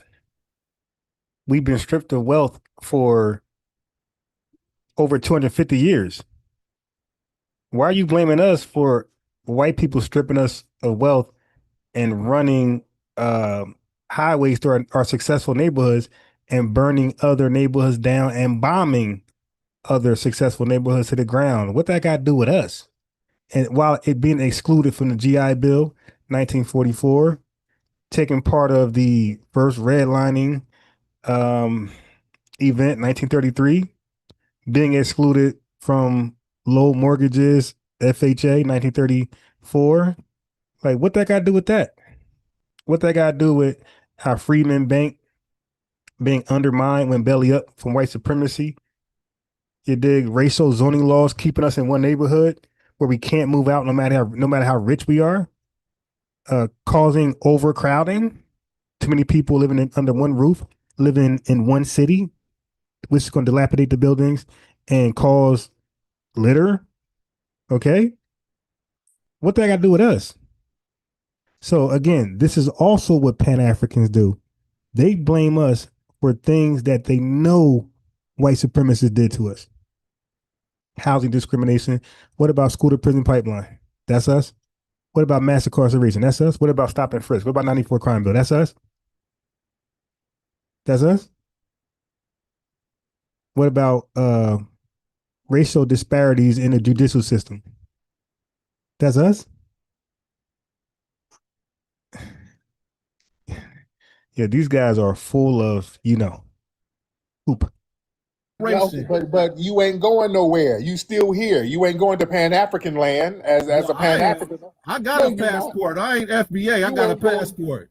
I know you're not, and you ain't going nowhere, sir. You ain't going nowhere. You can't tell me what I'm gonna do, sir. Y'all never go. Y'all always say y'all gonna do all this shit. Y'all going to Wakanda. Hey, man, Yeah. Thank you, Buckhorse, FBA forever. Thank you. $5 super chat in the building.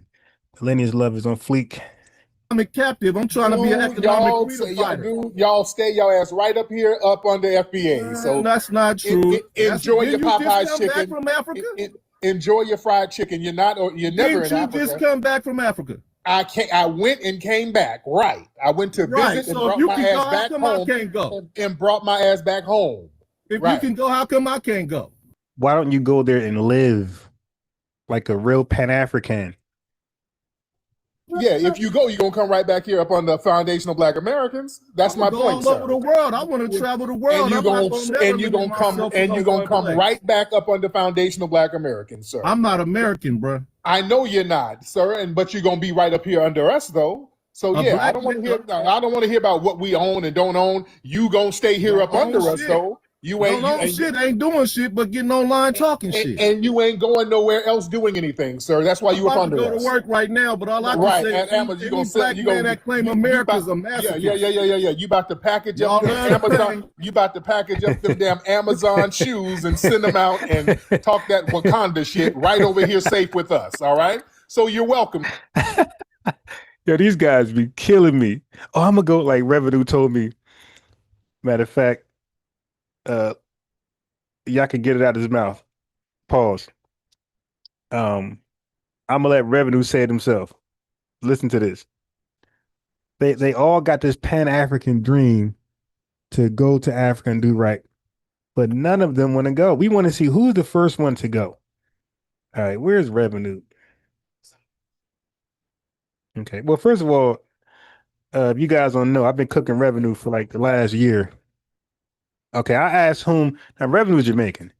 I asked him who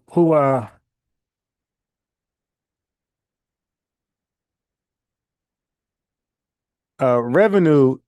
I asked Revenue about his fellow Jamaican, Shirley Chisholm. He's supposed to be a Pan-African, so he's supposed to, know about Pan-Africanism and all their talking points. Look what he said about Shirley Chisholm. Shirley Chisholm. Yeah, Tell me about her. I think she was one of the first black female millionaires, if I'm not mistaken. Yo, this nut confused Shirley Chisholm with Madam C.J. Walker. This guy says Shirley Chisholm was one of the first black millionaires in America. That's why I don't take revenue seriously. That's why when he come over here, I just have fun beating him up. Now I asked him about his Africa dreams. Watch this. Okay. Okay. Now I got him. Because I know you and Dan were having disagreements on this message. Okay. Would you like to see Jamaica built up by Jamaicans and like, you know, where Chinese are less and Indians less involvement in the I honestly, I don't really care for Jamaica at this point. My focus is Africa. Yeah, he just threw his homeland in the garbage and said he'll rather flee to Africa. Now he's never gonna go, he's never been there. Okay, but he said, I'm not focused on, how does that feel to be disconnected from your people like that, family? That's a feeling that we'll never understand. He is so disconnected from his people and homeland. He don't give a goddamn about them. He said he'll rather try to uplift strangers in Africa. This is the delusion of these folks. Sir. I'm telling y'all, this Africa thing is a religion to them. It's a satanic religion. Acting like Africa is so great and you got to go live there one day and you got to repatriate. This is a satanic religion. All right. Thank you so much, Mr. Savage. Y'all can kill me with all of that Wakanda shit. These tethers always trying to shame us. America, y'all ain't doing nothing in America. America don't like you. America, your ass is right here with us, nigga. Y'all always up under us, though. Always. You ain't never anywhere else. I don't want to hear you know I got my paper. I got to work so I got to work 48 more hours for the rest of the year. I got to work these hours and get this money before I make my big old exit. Just shut up. Shut up. Yeah, don't project your own incompetence. You ain't going nowhere. I don't want to hear all that. America, FBA, y'all love America so much and they don't. Shut up. Stop it. Tethers love trying to do that little Jedi mind trick to trick us out of disliking our country. America is our country. We, foundational Black Americans, created and cultivated the culture of America. We don't have a problem with that. The culture of America is fine. The white tea supremacists, that's a problem, but that's a global problem. Understand that white tea supremacy is a global problem. It's not just here, but we're the only people that consistently fight the white tea supremacists because we've never made a deal with them. We've never signed a paperwork deal with the white tea supremacists. So that's why we are in very good moral standing. Right. That's the bottom line. Now, let me do this right here. Because we talk about at one point when you said they were black, talking about foreigners that come to this country. When you called them black at one point, they all said me no black. Okay, and the reason why they said me no black was because of this. Hold on. Let me pull a receipt for you guys. It's going to make the most sense. That's why we know none of these foreigners were calling themselves black before like 2000, really before ADOS. Once we said reparations for the lineage and nobody else, that's when they said, I'm black, nigga. They said, I'm black like you. There's really no record of them calling themselves black before ADOS. Okay. Let me do this.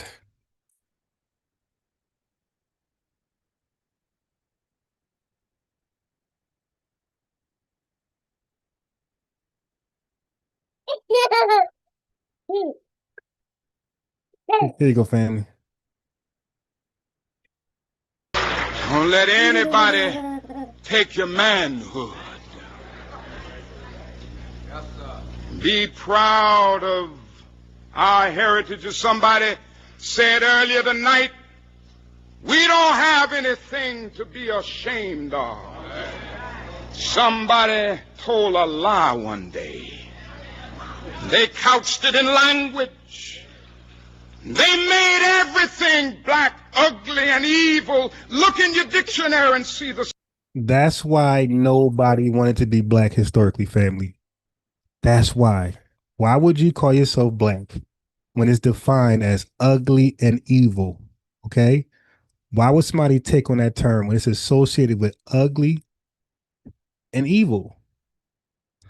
This is why we know nobody was taking on black. They thought we were crazy when we took it on. They were laughing at us like, you're black. You know, they even said it like the black guy. And I'm going to show you something else. Synonyms of the word black. It's always something degrading and low and sinister. Look at the word white. It's always something pure, high, and clean. I want to get the language so right that everybody here will cry out, yes, I'm black. I'm proud of it. I'm black and beautiful. Okay, we are the ones that literally changed the definition from black. Being ugly, evil, blackball, negativity. We literally were the first people to change black from that to beauty, black and proud, black empowerment, you know, self-respect, defense, Black Panthers, political stuff. Yo, we were the first people to change black that was historically seen as ugly, something undesirable, a word that's synonymous with undesirable. Why would one of those people, immigrants, take on that term with that negativity? Also, foreigners, Tethers, they added definitions to black. They made black synonymous with cultureless, not having a culture. They made black synonymous with being lost, don't know where you're from. So why would an immigrant voluntarily take on black when they'll be pretty much saying they don't have a culture now? Pretty much saying they're lost and don't know where they're from. This is why they did not say that until around 2016, 17, ADOS, when we said reparations. Now everybody black. Got bad news though. You can't be black. You got to be born into it. Okay, black is something you're born into. It ain't something you call yourself. It's not something to join. There's no honorary blackness. And to be born into it, you got to be a descendant of American slavery. You got to have foundational roots in this country. If you're not a descendant of American slavery or have foundational roots in this country, I'm sorry, you're not black. You're wherever you came from, whatever country. When these guys come to this country, fleeing or even through an H-1B visa, they are coming here after the name of their country or tribe. They're not coming to this. They're not immigrating over here as black. They're not called black in their country. The first time they're called black is when they get over here and they use it as a racial term. We don't use it like that. We use it as a unique ethnonym, ethnic group name. That's how we use black. Right? So yes, they seen black as something ugly. Now, family, let me source up more. They did not want to be black starting from the 1920s. Listen to this. Read. Right here it says, while in the United States, Duce used to wear a fez to protect himself from racism. What? How does the fez? Let me read that again. While in the United States, Duce used to wear a fez to protect himself from racism. This guy, you see, look at him.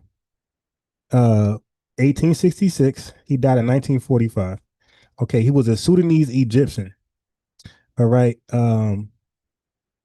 He was pushing African nationalism on us in America, family. All these guys are agents that come over and push this Pan-African stuff. They come over here as foreigners, and what's the first thing they push? They push anti-American rhetoric. This guy is pushing African nationalism, not African American nationalism, not black nationalism. He's pushing African nationalism, a Sudanese Egyptian. And he said if he wear a fez, this is what he believed. If he wore a fez in America, it saves him from racism because black Americans don't wear fezzes. So if I wear a red fez, a white America won't see me as a nigga. They won't see me as black. You see, even going back to the 1920s, family, they were running away from being associated with black, even though they're not black, but they weren't even trying to cosplay at this time. They was like, yo, do not associate me with black. Nobody black, no black American. One more time, family. Read it again. While in the United States, Duce used to wear a fez to protect himself from racism. What? How does the fez? Let me read that again. While in the United States, Duce used to wear a fez to protect himself from racism. The act seems to suggest that despite the widespread prejudice against Islam in white America, it continued to be significant as a semi-civilizing and thus a liminal religion for African Americans. According to one of Duce's biographers, there is no doubt that he was perfectly conscious that the exotic appearance identifying a black man as not a black American could give protection. You heard him? Taking on appearances that identify you not as a black American can give you protection. Family, none of these immigrants were trying to be black. This is a new grift. They're doing it since the 2010s. As this suggests black Americans' adoption of Islamic symbols and satire practices help them escape to some degree the stigma of being black. The stigma of being black. So they was pushing Islam to run away from blackness because we don't have a history in this country of being Islamic. You dig? Our history is of being a great American. That's one. Hold on. Told you. Way, way back.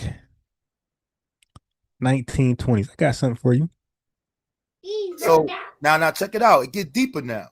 It said it gave them a liminal status by disassociating them from the black stereotypes or de-negrifying them. Thus, De-negrifying them, family.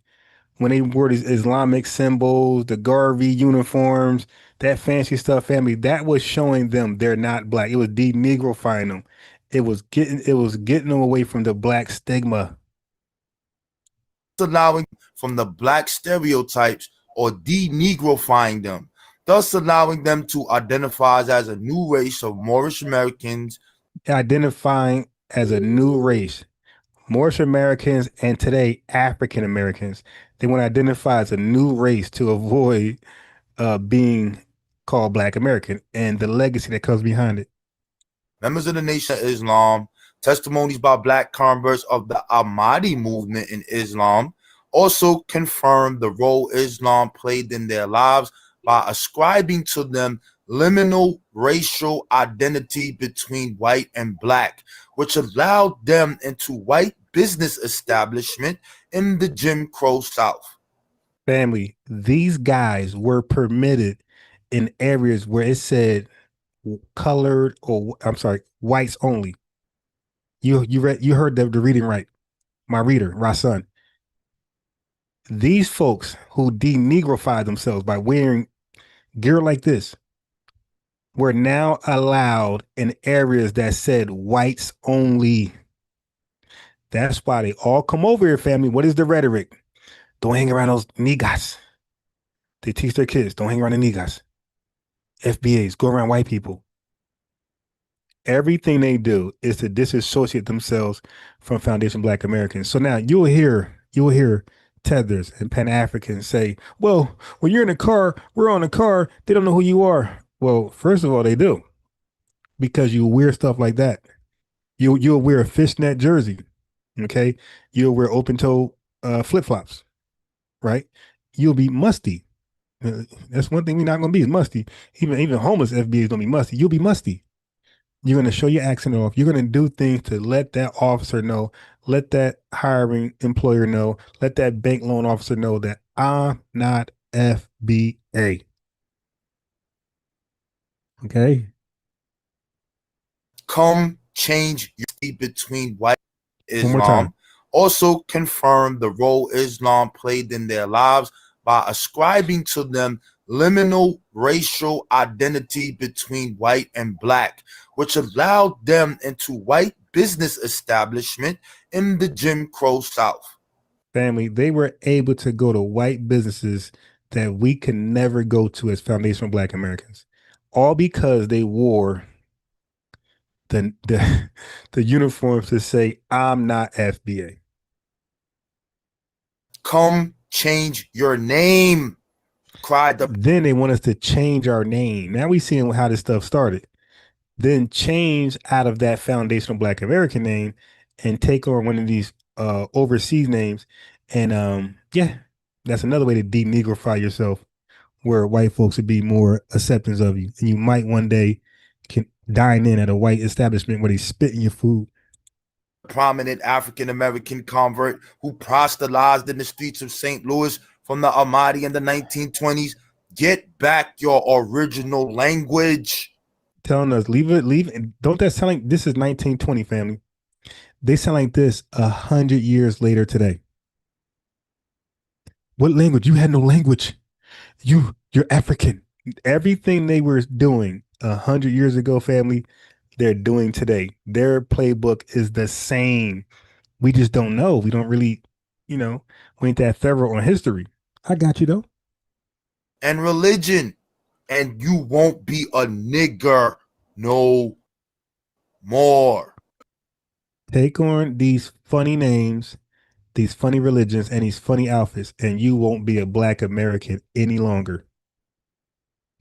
You will be a white clay molded minstrel. Okay, I'm not done. Not done. It's important. That's Boosie and them other guys looking like they called them folks. So now my other reader is reading a comic book in the 1920s with a character named Bootsy. So now look what he said about Bootsy. Now this is a comic book. Watch this. United Nations folks. Boosie says they can get in all the hotels and restaurants downtown because folks think they're foreigners. Family, the comic book is displaying people of melanin, of African descent, not necessarily FBA. And as long as they wear certain outfits, you heard them, they could go to white supremacy downtown areas and dine in, watch movies, as long as they are seen as foreigners. This is why A. Philip Randolph was like, hey, man, if there's any unifying with these immigrants, y'all got to nationalize. Y'all got to seek American citizen. Y'all can't stay here amongst us as foreigners because you're going to always be pro-immigration and not pro-civil rights. That was A. Philip Randolph. Okay, but one more time, family. As long as you're seen as a foreigner, it's all good, baby. Well, they use hotels, and Boosie says they can get in all the hotels and restaurants downtown because folks think they're foreigners. So, family, they always was trying to be non-Black. All of their solutions to white supremacy was to flee from your lineage. Literally move to Africa or take on some Islamic African names and religions, okay? And then you will escape white supremacy.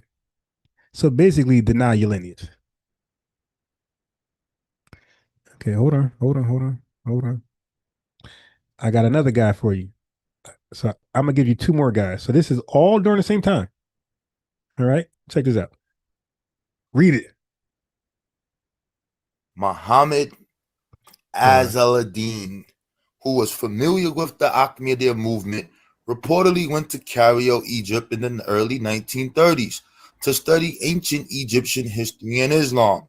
Upon his return to the United States, he traveled in the Midwest and the East Coast, proselytizing a version of Islam that combined the tenets of Sunni Islam with a myth of African American origins. A myth. A myth. That means they're not looking at our rich legacy in this country. They're making something up. Oh, you guys used to be Islamic, used to be Muslim. Which identified Black Americans as Hamitic Arab people. Hamitic, Ham, African Arab people. I told you, family, erasure is in play. All of them try to guilt trip us to eject us from our lineage and take on these mythical identities, these origin stories, okay? Origin stories. All of a sudden, we're African now. We're Egyptian.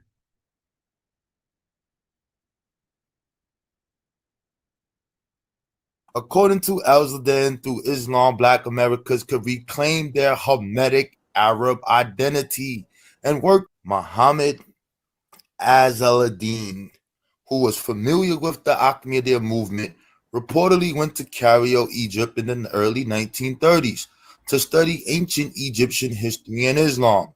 Upon his return to the United States, he traveled in the Midwest and the East Coast, proselytizing a version of Islam that combined the tenets of Sunni Islam with a myth of African American origins. Erase our rich, powerful history and give us mythology. Which identified Black Americans as Hamitic Arab people. Call us Africans. Family, this been deployed the whole time. Is to convince us we're African. This is the 1920s. This ain't Garvey. These are foreigners. Garvey was too, but these are people from Africa. Okay? It is a desperate attempt to make us believe we're African. Okay, hold on. So in the spring of 1922, the spring of 1922, Here's another guy. Sadiq moved the headquarters of the Ahmadiyya from Detroit to Chicago. Pay attention to these cities and where you see later things rise. And later, with the help of the Army funds, what funds? Didn't we talk about the church and them? Family, listen to how they being financed. Listen to this. Front, where is money coming from? Who's putting this in the community? Let's go. The Ahmadiyya funds from India. India is funding these guys to tell us we're from India. Be everything but foundational to America. Be everything but a Black American. You can be whatever you want. Just don't add descendants of slavery of America and don't add foundational. You can be whatever you want. African American don't tell you you're foundational, and it does not tell you that you are formerly an American descendant of slavery. It erases your history. Established a mosque next to it and adorned with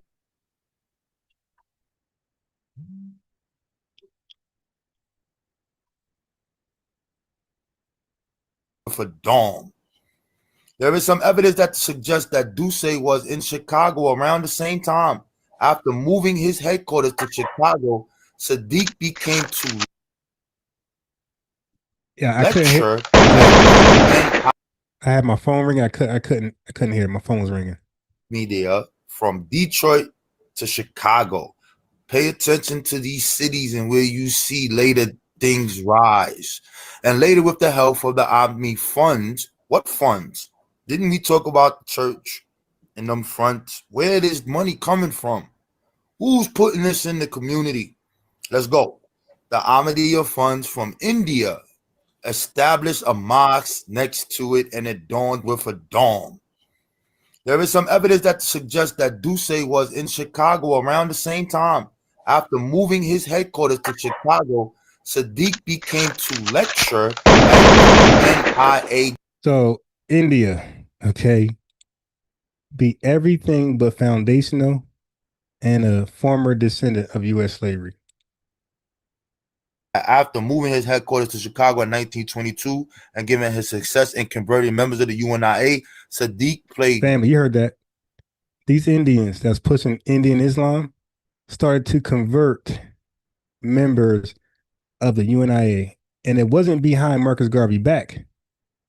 No, they were. Marcus Garvey was introducing this guy to his FBA audience to convert his FBA audience that was believing in Garveyism to now adopt Islam, Indian Islam. One more time, listen. After moving his headquarters to Chicago in 1922 and given his success in converting members of the UNIA, Sadiq played greater emphasis on racial inequality in America and adopted more nationalist and presenting Islam as a solution to America's race problems. So Garvey, everybody they don't want to address racism. Islam is the answer. Or Garvey said fleeing America is the answer. These are the foreign answers to racism. Now, our ancestors, our civil rights activist ancestors just took it on, just took it on. We asked for the fade, 1v1. These guys are running for it, running from it. They're talking about Islam or Africa.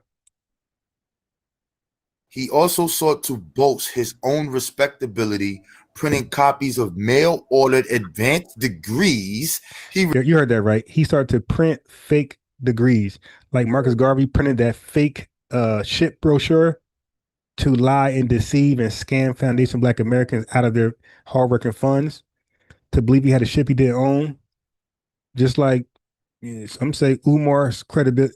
Some people say Umar's credentials are in question. So people, family, they want our mind so badly. This guy printed fake documents to show how he's a doctor and he's a scientist and all this stuff. Printing copies of mail-ordered advanced degrees. He received. You heard me.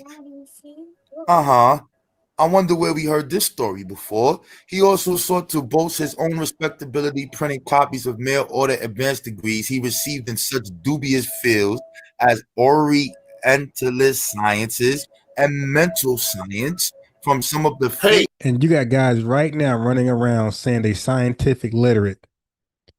What kind of degree is that? And all they do is talk about science here, science here, science there. No degrees. But Ben, who they call Dr. Ben, he was no doctorate, family. He never had a degree. John Henry Clark never had a degree. So this practice continues today. Now these guys are scientists, they're doctors, all to fool you and get you to deny your lineage and pretend you're African and India, Islam is your religion. The UNIA and the Shriners made regular use of Islamic terms and symbols. A UNIA musical composition made references to Allah Akbar. Excuse me? You don't just go over that part. Musical composition made references to Allah Akbar. Excuse me? Family, he's talking about the UNIA. You run that back if that missed you. The UNIA and the Shriners made regular use of the UNIA and the Shriners did what? Islamic terms and symbols. Regular use of Islamic terms. The UNIA and the Shriners made regular use of Islamic terms and symbols. The UNIA and the Shriners made regular usage of Islamic terms and symbols. That's Garvey. Low-key pushing Islam on Foundation Black America. So family, it's no coincidence that once he got deported for failing and deceiving us and scamming us, that a lot of us went straight to Islam afterwards. He was already prepping us. A UNIA musical composition made references to Allah Akbar. Excuse And me? hold Excuse up. me? You don't just go over that part. Hold up. I gotta finish it. And we gonna go Okay, right I'm back. sorry. Go ahead. A UNI musical composition made references to Allahu Akbar, and may He, our rights proclaim, in that most sacred name, Allah, one God, one aim. That was Garvey pushing Islamism, Indian Islam. Okay. Yeah. So this all they want to do is trick us out of our lineage and make us believe we're African, we're Indian, everything but a foundation of Black American. Okay. Because I think they understood that if we embraced our foundationalism, right, that we would inevitably delineate. And they can't make any money. They can't cosplay. And by the way, all those organizations that tricked us out of our lineage were gazillionaires at that time with our money. Person, Rua, what's your name, brother? Rua something. What's your name, sir? Mr. Rua something. Mr. Rua, hop on, sir. Mr. Rua. Man, peace to you, King. How you feeling? Hey, brother. I'm good, brother. How are you, sir? Man, everything well. Just What city you in, brother? I'm from Chicago. Oh, shout out to the Shy, man. What's on your mind? Few questions. Who coined the phrasing foundational Black American? Who coined that? What was the inspiration behind it? And what was the vision in terms of the direction that the individual was going in when they first coined that phrasing? Could you kind of shed a little light on that for me? Yeah, the term came about really just by circumstance. It wasn't even planned out. I would use the term Native Black American. I would use that term to describe our lineage. And that was a term that our good brother, Dr. Claude Anderson, would use. Dr. Claude Anderson has been talking about delineation for a long time. He's been talking about that. And I would use the term Native Black American. Then later, there was a brother named Norris Sheldon who had descendants of American slaves. A couple of folks got that and flipped it and turned it into American descendants of slaves and then used the hashtag ADOS. So we started using that. I said, that's easier to say than Native Black American. But then the ADOS thing, people started getting confused about it. And then the ones who started using ADOS, they start telling people they're the leaders. They start framing the shit as a group, and everybody backed off that. We had to say, hey, there's no group, all that leadership shit. Ain't nobody with none of that. People were getting confused about the term Native Black American too. They were like, well, do you mean like Cherokee and Black, or do you mean no? We kept having to re-explain because there were questions. So if we say American descendants of slaves, well, does that mean Jamaicans too? Like, nope. Does that mean there's a group? Nope. If you say Native Black American, does that mean half Native, half Black? No. And I would say, no, I mean foundational Black American. And when we would say foundational Black American, I say that term, there were no more questions. People got it. There was no more confusion after I used the term foundational Black American. It just kind of happened.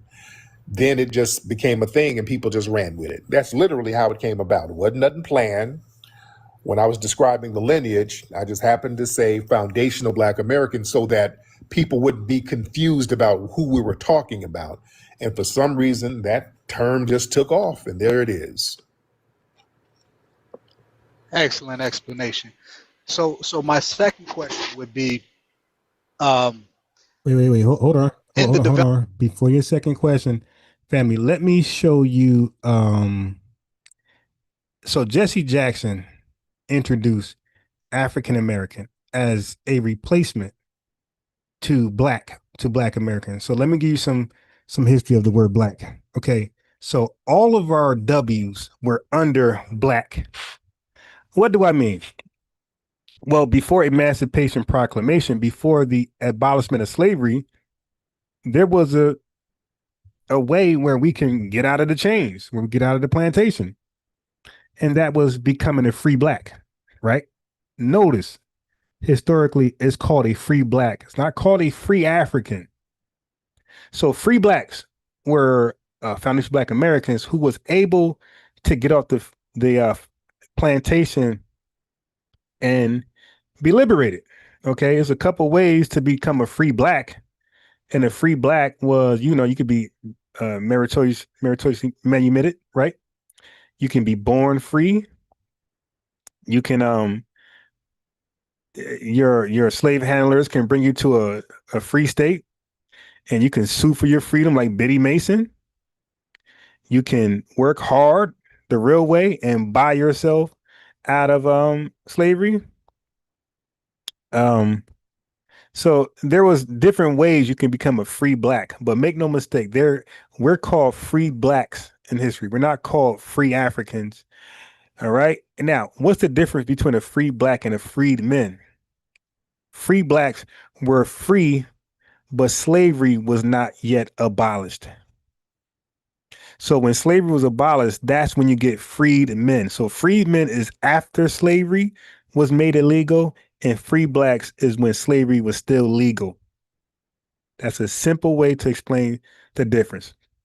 Now, speaking of abolishment of slavery, right after that, we established Black Reconstruction, where we were into high political places, government seats, Congress, all type of stuff, sheriffs, mayors, all type of stuff. That's called Black Reconstruction. It's not called African Reconstruction.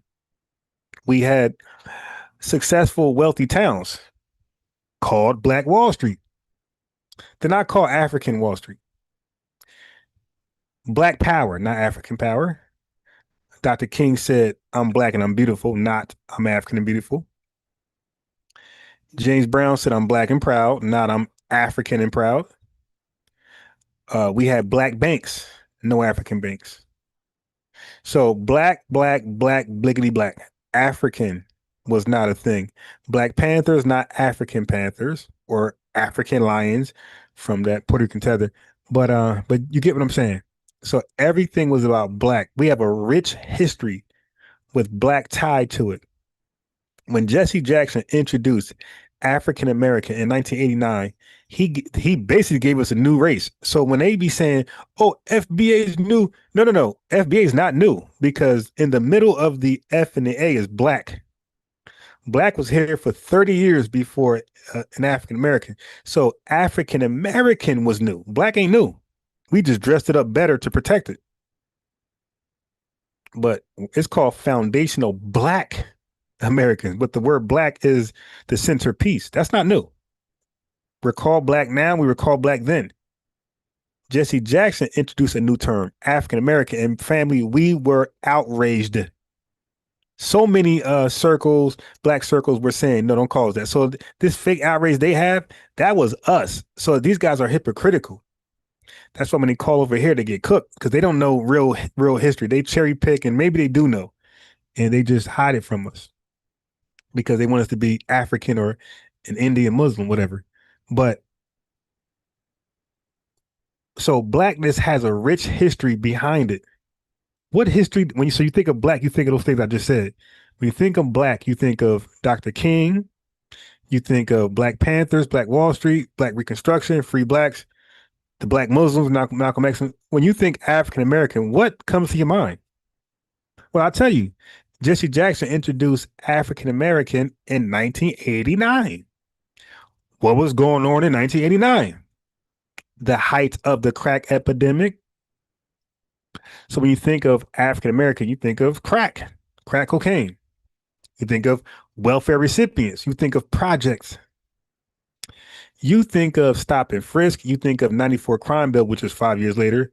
You think of school to prison pipeline.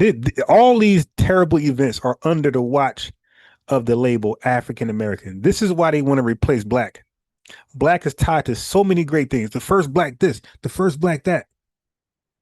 But African American is tied to the bull, failing, school to prison pipeline. mass incarceration. All of these negative events are under the watch of African Americans. So African American is new with a new history. Okay, so to call yourself African American, there's no ties to all the great things that Black is tied to. Okay, so let me play small clips of a brother who was highly outraged at the new term African American. He's actually debating. So Jesse Jackson introduced African American in 1989, and this brother is debating the term in 1989. Family, I can show you Stokely Carmichael. He switched up on us. He started to like call himself African American and abandon Black.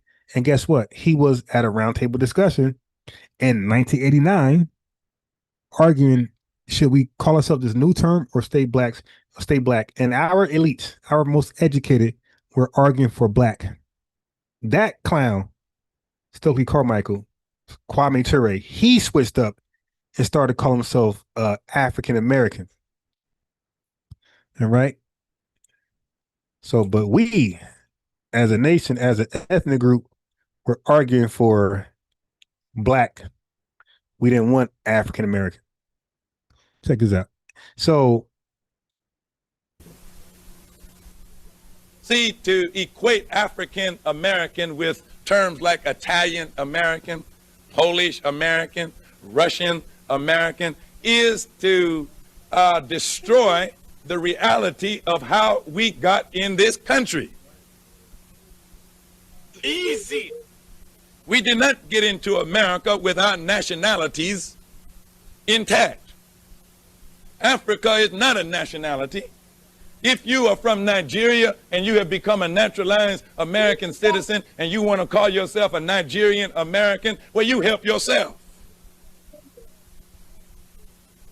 But that's not how we got here. family, October 10th, 1989. That's not how we got here. We did not pass through Ellis Island. Like those we guys. did not take the course that qualifies you to take a test for citizenship. That's not how we got here. See, to equate the immigrant that you might have in the Greek American or the Russian American with the so-called African American is a gross distortion of history. We're not no damn immigrants to this country. So you see, we knew the trick played back when he introduced the term in 89. We say, wait. Why are you calling us African American? That's what immigrants call themselves. White American citizens don't call themselves white European Americans, or not European. They call themselves white. A lot of times American doesn't even follow because it's already assumed. When you say that white man, you automatically think of not just any old European, any person of European descent. You think of a person of European descent that's from America. Same thing with Black. We don't even got to put American at the end of it. It's automatically assumed. When you say that Black man over there, the first Black to do this, you automatically think, or Black town here. When you say, there's a great successful Black town, you don't think of nowhere outside this country. Okay, you automatically think Black American. So when you take away Black totally and throw on African American, like Italian American, Mexican American, Ethiopian American, Nigerian American, yes, like you are implying immigrant status, deportee status, or deportee qualified. You dig? We were brought here against our will. We didn't come because we had booked passage on a passenger ship and we were so glad to be here, and this was the land of opportunity and freedom and equality and justice for us, and we were looking to jump into the melting pot. That's not our history. We are those that were kidnapped, and we were brought in chains to equate the immigrant. He ain't done. See, even you are guilty of those of you who are advocating this African. those of you who are advocating this African, you guys are guilty. Family, we've been rejecting this name since it was introduced the same year. So this ain't a new thing they're talking about. Oh, you guys don't want to be African? What? We ain't never want to be African. This is 1989. Jesse Jackson introduced African American in 1989, and we are saying hell no. You're guilty yourself of trying to distort your own history. So you want to pretend like you are the same people that was brought over here 400 years ago. He's describing ethnogenesis in 1989. He said, you want to pretend you're the same person you were 400 years ago. He is saying, no, an ethnogenesis happened. And that nothing happened to you since you've been here. You the same black African now that you were then. That ain't true. That ain't true. Ethnogenesis. You are now foundationally a black American. 1989, family. And there is a boatload of those. But, so yeah, it's happening, family. A lot of people are embracing our unique ethnogenesis. I am ADOS, American Descendants of Slaves. Yep. Representative Carla D. Cunningham. All right. District 106. In front of everybody. I'm ADOS. And ADOS is basically saying you're of the lineage. That's all. I am ADOS, American Descendants of Slaves. So when they try to downplay the lineage, oh, you guys are just only 1,500. Yeah, all right. This thing is growing out of control. I'm lying. It's growing in control. Okay. It's very much in control. And we are,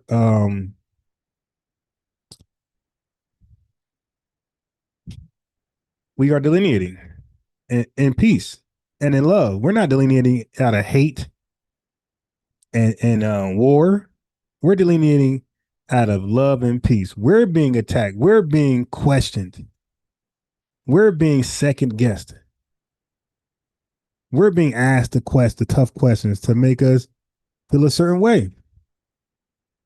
Okay? So let me get you Kwame Ture. Okay, remember him? He was talking about Black Power. Editorials in both black and white publications generally supported the call to use African American. So family, this is 1989. So newspapers, family, newspapers, small hat papers were pushing African American. This had nothing. This was beyond Jesse Jackson. He introduced it, and small hat said, "We'll take it from here." So newspapers pushed this. One more time. Editorials in both black and white publications generally supported the call to use African American. Chicago Defender, New York Times, they said, get rid of black. Black is tied to too much greatness. Let's get rid of that. Let's start all over. The New York Times called it healthy archaeology, arguing that blacks may now feel comfortable enough in their standing as citizens to adopt the family surname American, and their first name, African, conveys a pride in cultural heritage that all Americans cherish. Said the Chicago Defender, as the world continues to shrink, Family, these are small hat editorials trying to convince us. Remember, I just showed you in the 1900s, everybody's trying to trick us out of our spot. Eject from your lineage. Now we have the New York Times, Chicago Defender. What dog in the fight do they have?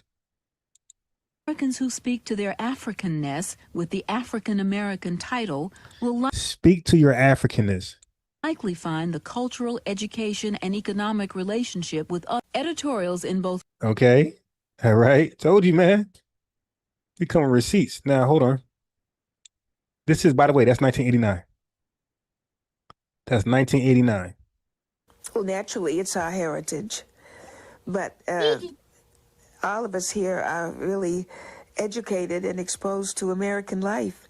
So is that we really are, we have to dig back for this ancestry. I mean, I'm not an African. Well, naturally, it's our I'm not an African, family. This is an elderly lady, professional, arguing against African American in real time. 1989. I'm not an African. Okay, hold on. Mr. Winter, you don't want to change from black. No, well, Mr. Winters, you don't want to change for black. Family, this is a roundtable discussion versus Kwame Ture, who is properly known for saying black power, chanting black power. He switched up. He's calling himself African American. He's arguing against these people, Foundation Black Americans. Winters, you don't want to call yourself African. Look, this is 1989. Mr. Winter, you don't want to change from black. You don't want to change from black, do you? You don't want to go to African American. no, well, I don't disagree that it is important for us to be cognizant of where we come from and the depth of our history that began before slavery. I just don't see the particular need in calling for renewal of the movement to leapfrog over the 400 odd years of history and of proud accomplishments that. You see that, family? They're trying to trick us out of our proud accomplishments and our 400 years of history by calling ourselves African. He said, "Now I don't want to leapfrog over that, act like that never happened." That's what the other brother said. You want to pretend nothing happened to you in 400 years? You just been African the whole time, just waiting to go home, right? I just don't see the particular need in calling for renewal of the movement to leapfrog over the 400 odd years of history and of proud accomplishments that we can point to and indeed need to reacquaint our children with here in this country first. So I believe that it is important to teach the children and to, in general, imbue Black America with a knowledge of where it comes from, but to focus this effort on claiming what is ours here as Americans, which is the country that we are citizens of and where we pay our taxes. Mr. Llewellyn. Black American, family. No, everybody's trying to trick us out of it. I haven't got time to change the rules. I've got to look at what is. I guess I'm more practical about this. Over the years, maybe the ideal 1989 as to what we have done. Sorry, I got two things playing one time. You back up. I haven't got time to change the rules. I've got to look at what is. I guess I'm more practical about this. Maybe the ideal panacea is to change the rules and make it all a kind of a equal socialistic state. But in the meantime, let's talk about what is. This is a capitalistic society. We are here. We are paying our taxes. We are doing work each and every day. And So he's responding to Kwame Ture, who's pushing African American. I think we have the right to participate. We have sent people to war since the revolutionary times and spilled our blood for America, from Crispus Attucks and the Revolutionary War all the way down through this Vietnam. So therefore, I want to get what you can construe as my piece of the action like everybody else has gotten. And it really annoys me to see people who haven't made this kind of contribution over the years come here and feel that they can claim it and get it. And we have done that. You have a response, sir? Of course. In the first place, just because we're in capitalism. Okay, that's Kwame Ture, who was chanting. You could say, family, he's Black Power. You could tell he was just grifting. Now he's pro-African American. So the brother is rebutting him. And he's trying to rebut the brother with some with the socialist rant that we should be African Americans, trying to destroy capitalism. Listen. Would show our suffering, our contribution over the years up until the year 1989 as to what we have done to give something to America. I think to try and leapfrog back and take youngsters in 1989 and tell them about our agrarian background in Africa is almost impossible at this point in time. Leapfrog over 400 years of Black American history and tell our youth about our agrarian mythological background in Africa is what he's saying. The other problem with this is I listened to one gentleman on the thing say, well, during the campaign, we talked about Michael Dukakis as being a Greek American. Well, Greek American pinpoints a country called Greece. Right. African American does not pinpoint any country. It is a continent. And therefore, either you're going to play a game called European American or African American, or otherwise, again, we still haven't been able to refine ourselves down to where we come from, whether we come from Nigeria or shit would show. Yeah, we were rebutting African American in real time the same year Jesse Jackson and the Small Hats pushing on us. Okay? So don't let nobody tell you this is a new thing. This is old. We're reminding them. Okay, we're reminding them. No, no, no, no, no, no, no, no, no, no. We're taking it back. I would posit that that's not true. If you look again at the nations of Africa, if you look at African people in every country of the world, especially in recent times, they essentially want things. They want products. Okay, so this was his rebuttal against Kwame Ture. I mean, yeah, that's his name.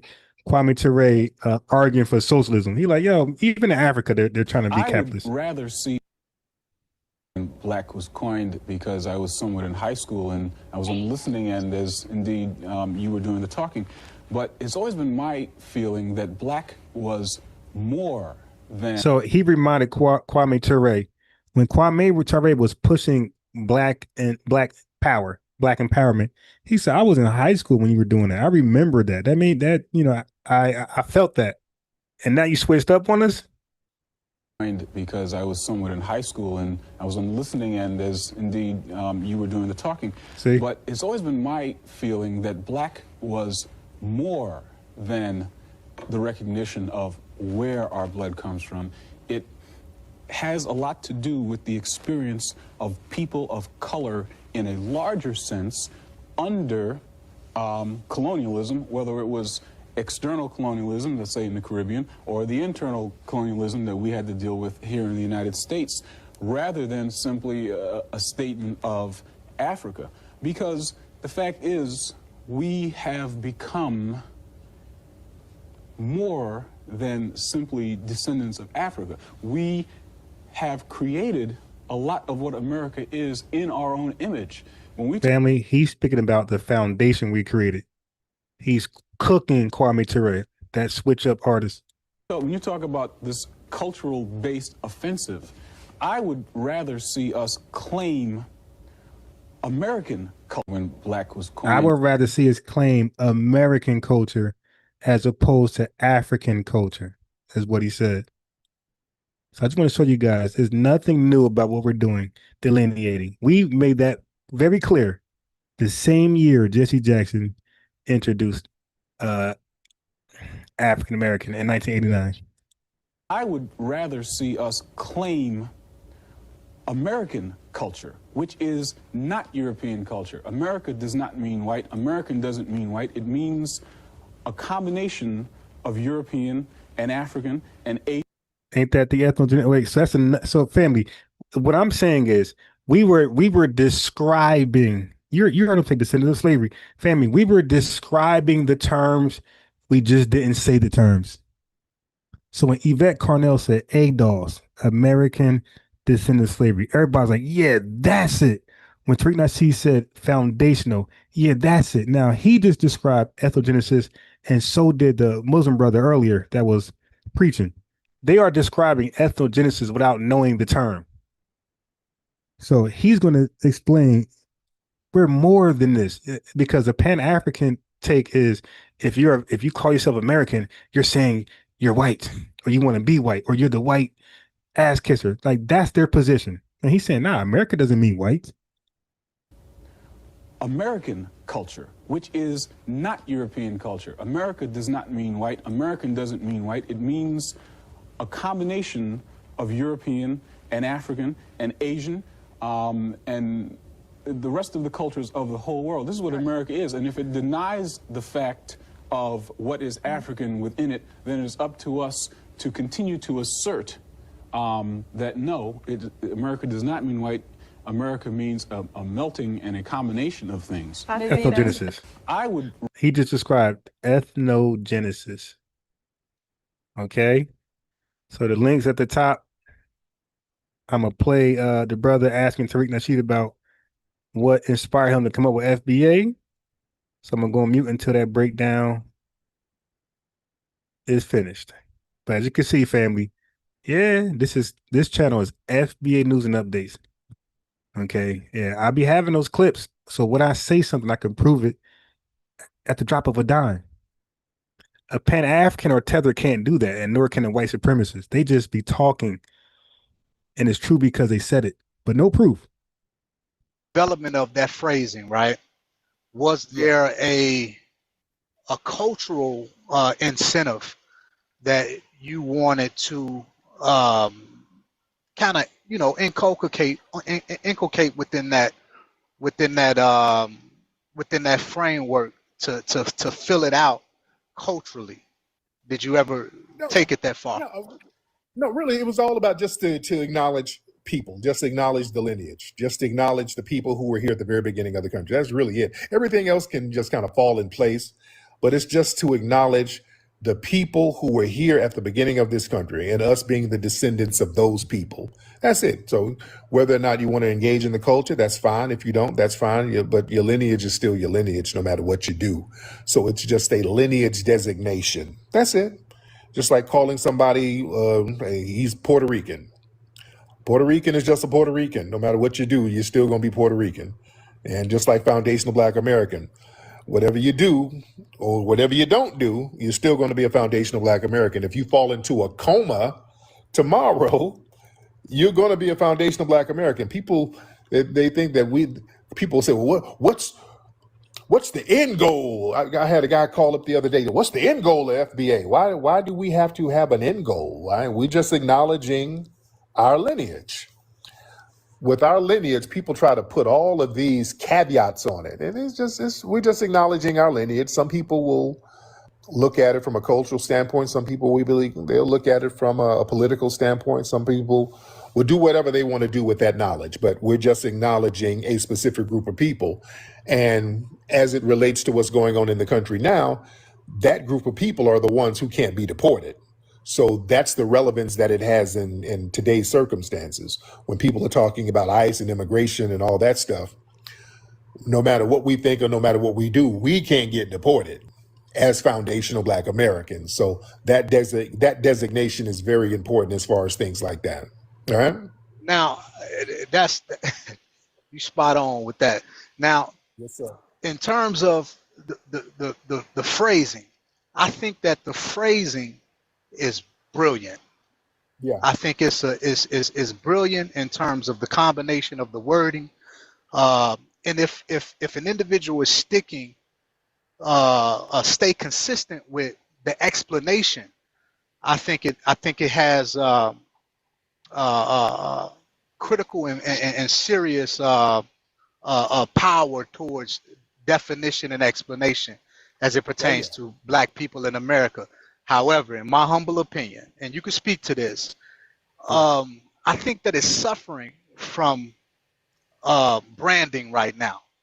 The branding, I think it's a little convoluted in terms of the different explanations that's coming up under it. Could you speak to that a little bit for me? That's deliberate misinformation. That's not confusion. That's people from alphabet communities, people from intelligence agencies deliberately putting out misinformation, because there's absolutely nothing confusing about it. Nothing whatsoever. The only people who try to bring confusion are foreigners, people with some kind of political agenda, or somebody from some intelligence agency, because there's a vested interest in having foundational Black Americans think of themselves as generic Africans. Because if we're thinking and viewing ourselves as generic Africans, we can easily be exploited. We can easily be corralled for political agendas that don't benefit us.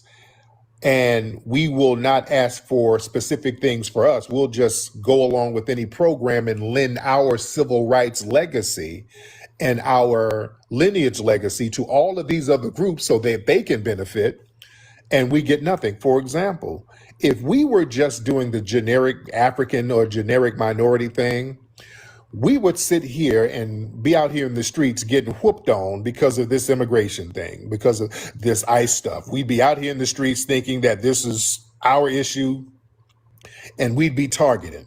Because with this ICE issue, notice they keep using civil rights imagery. They keep using civil rights slogans that comes from foundational Black Americans. And it's not working for them because we're not out there co-signing it.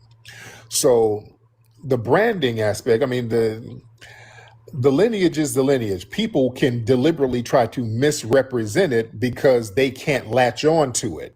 People can latch on to African American and flip that and capitalize off of it. Like we just had a woman call up who's clearly a Nigerian or something, but she's talking about she's African American. People can remix that.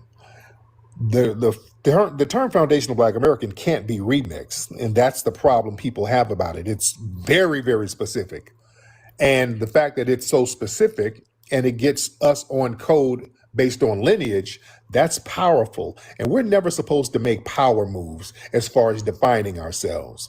So people will try to sully and muddy the waters as to what it means, but that's a deliberate psyop. And most of us, we understand what that is, and nobody's falling for it. This is why the term is so popular now among millions of people all over the country at this point, because they have not been able to remix it or try to sully it. You see? Absolutely. So critique this for me. It is in my observation, when I look at all of the different identities that Black people in America have subscribed to throughout our journey in America, right? Over 300 plus years. What I find is that was a deliberate attempt to reconnect ourselves with a name, an identity, a consciousness that was absolutely and completely scrubbed from our ancestral memory due to a vicious and systematic process of chattel slavery and all of the mechanisms that came with that, right? But on a historical level, when I look around the world, all of the things that we were trying to connect ourselves to, Moors, ancient Kemites, ancient African Hebrew Israelites, the list goes on, right? What, in my humble opinion, what I found is that in that process, we're looking at socio-political and cultural realities that when those socio-political and cultural realities came into contact with European power constructs, all of those realities were placed in subjugation, right? The ancient Kemites, when the ancient Kemites came into contact with the Euro-centric power construct, social, political, cultural, militaristic, at some point it submitted, right? West African, Moor, wherever you go, it's submitted. But when you get to when you get to the Blacks who have went through or who have been existing in North America for over 400 years, what you find is a revolutionary class of people who the chronology of resistance is so evident and so clear that it leads right into the present time. So FBA, when you think about FBA, that term, that phraseology, FBA is brilliant. It's absolutely brilliant. But now, Rob, where's your lineage from, by the way? Man, my lineage is, I'm from Chicago, Illinois. My family is from Chicago, Illinois. We come from Sturgis, Michigan. Tennessee and Humboldt, Tennessee. So I got that same I got that same lineage as every other black American, whose family went through that process. I am, if in the definition of the term that you use, I am a foundational black American. I'm trying to get a little bit more clarity on whether or not I want to adopt that term as a specific usage. But any immigrants in your family at all? None whatsoever. None whatsoever. Not a single. Not a single one. I'm from the South Side of Chicago, what an individual would consider the wild hunters. We don't have a single immigrant aspect in our lineage. Now they're saying in the comment, they're like, "Well, this brother looks mixed." Now they are. Yes, and so did Malcolm. And so did Malcolm. So did a lot of people think that you're mixed? Nah, I'm not mixed. My mother fully black. My father fully black.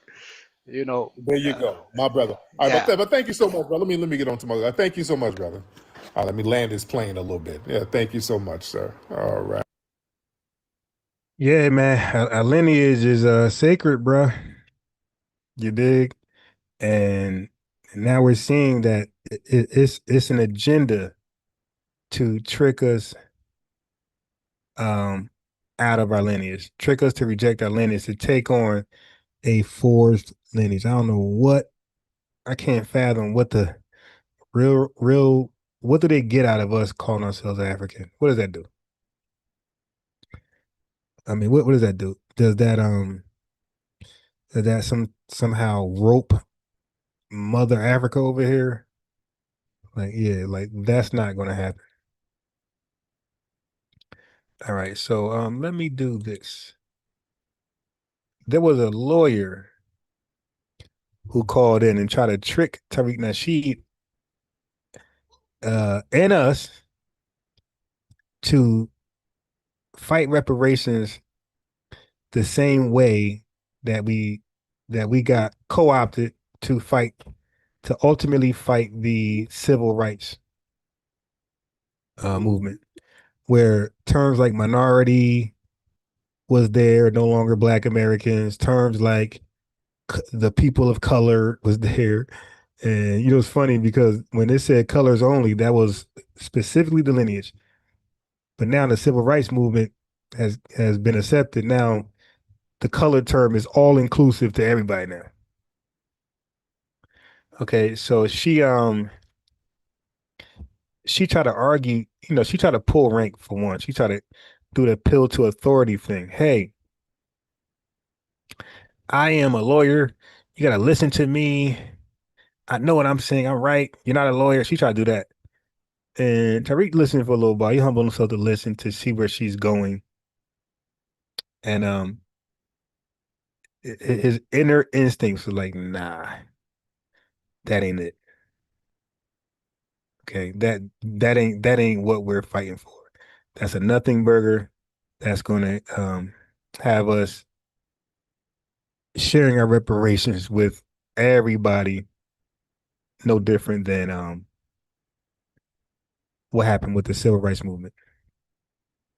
Something designed something designed for us is going to be shared with everybody who didn't take part in the sacrifice. So let me see if I can pull it up real fast. Find it real fast. Interesting discussion. The historic and political specificity of our lineage. That genie ain't going back in the bottle. Now other people try Okay, let me see. to embrace it.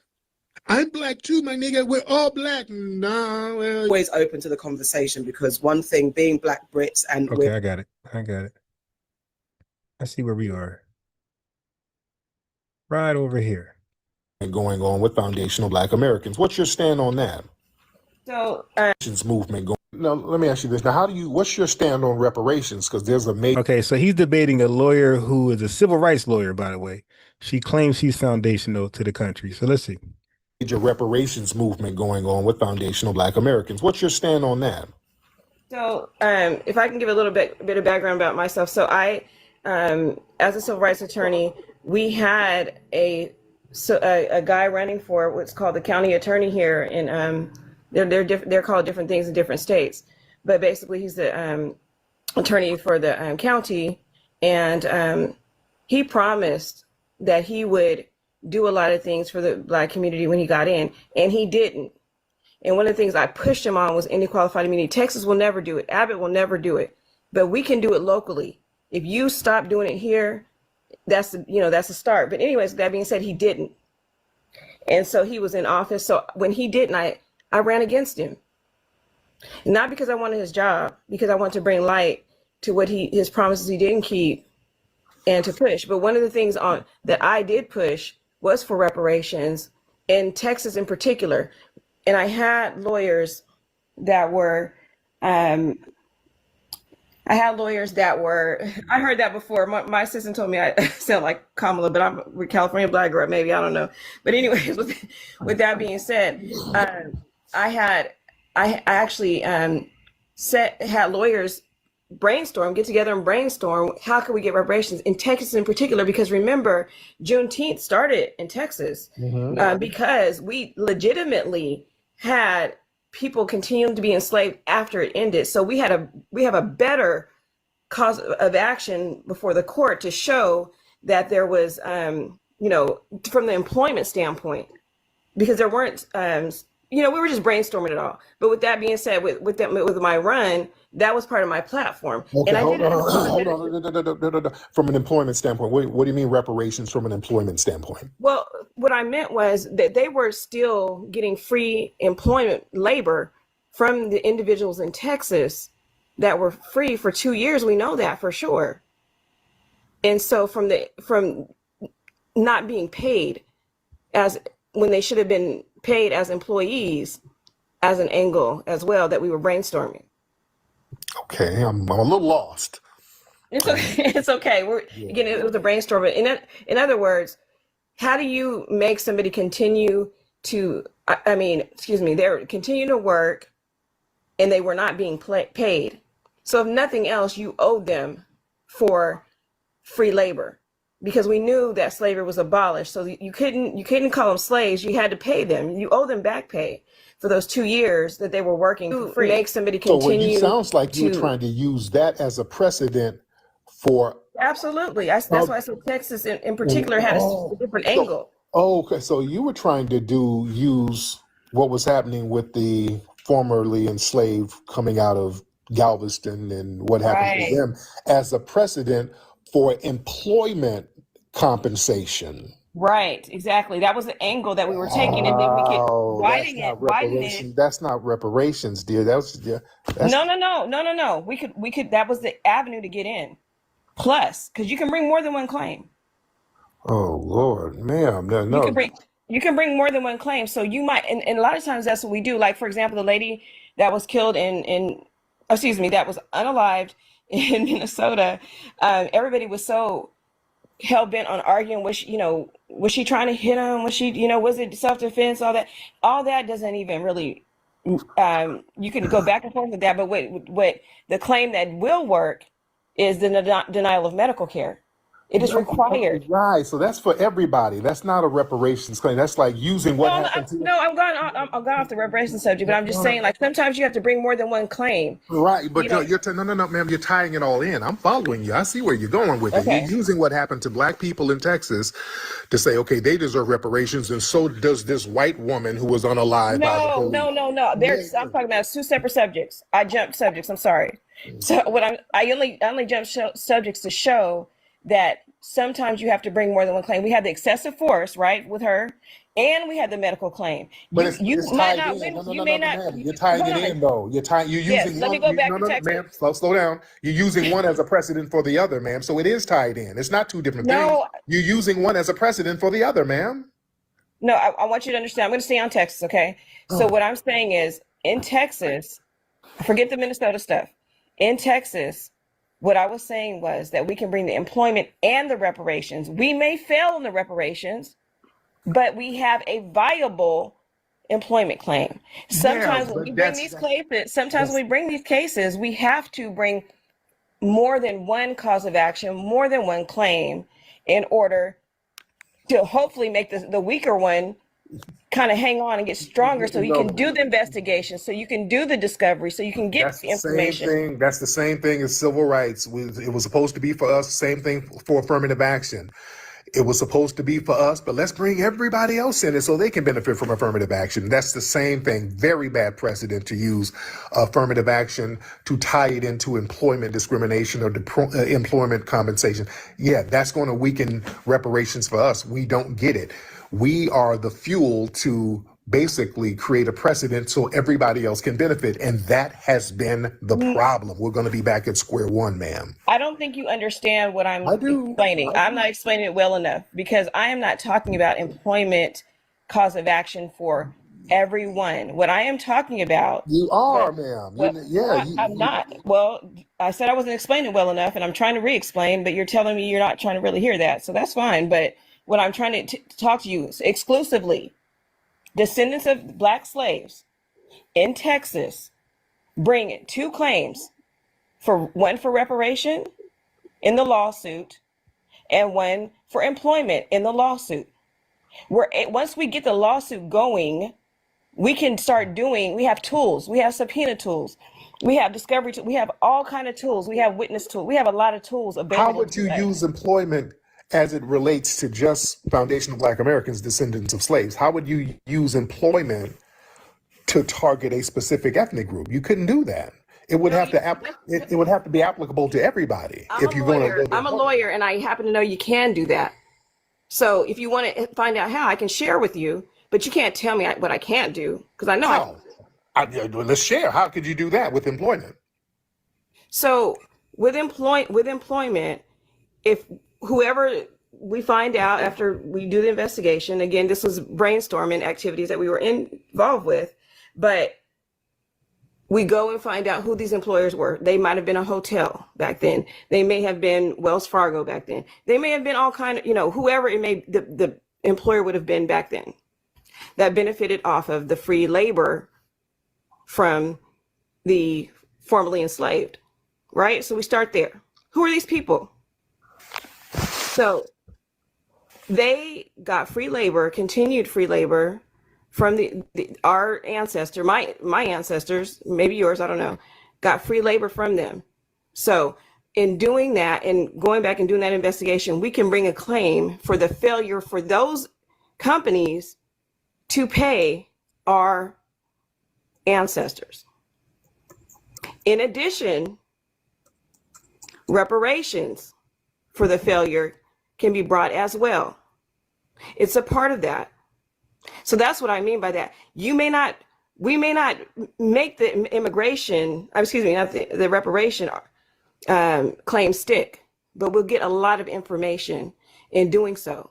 And information is what's going to carry the day. We need to find out who was benefiting from the free labor. Who was that? Do you know? Who we're going to get the reparations from? Because Wells Fargo, I know, is part of it, but who else? The U.S. government, ma'am. Even Johnny Cochran talked about this. But it's more than the U.S. government. They're going to get that many percent. No. See, that's like you don't sue the getaway driver when the mastermind planned the whole crime. This is the U.S. government. No, see, that's why you're not a lawyer and I am, because you sue every fucking body who is responsible, everybody who benefited from us. Yeah, the entire government. Everybody, the government and everybody who was complicit, all the conspiracy actors, you sue them all. Mm-hmm. And so that's why we stay in our lane. And if you were my client, I would tell you, no, this is who we're going to sue. You don't tell me that we're just suing the government. We're suing everybody, and I'm going to find out all who's involved, because everybody got to pay. Yeah, but you got to go after the big dog first. I know. Listen, I know who to go for. I don't need advice on that. But I would get with lawyers, and we would brainstorm, because they do owe us.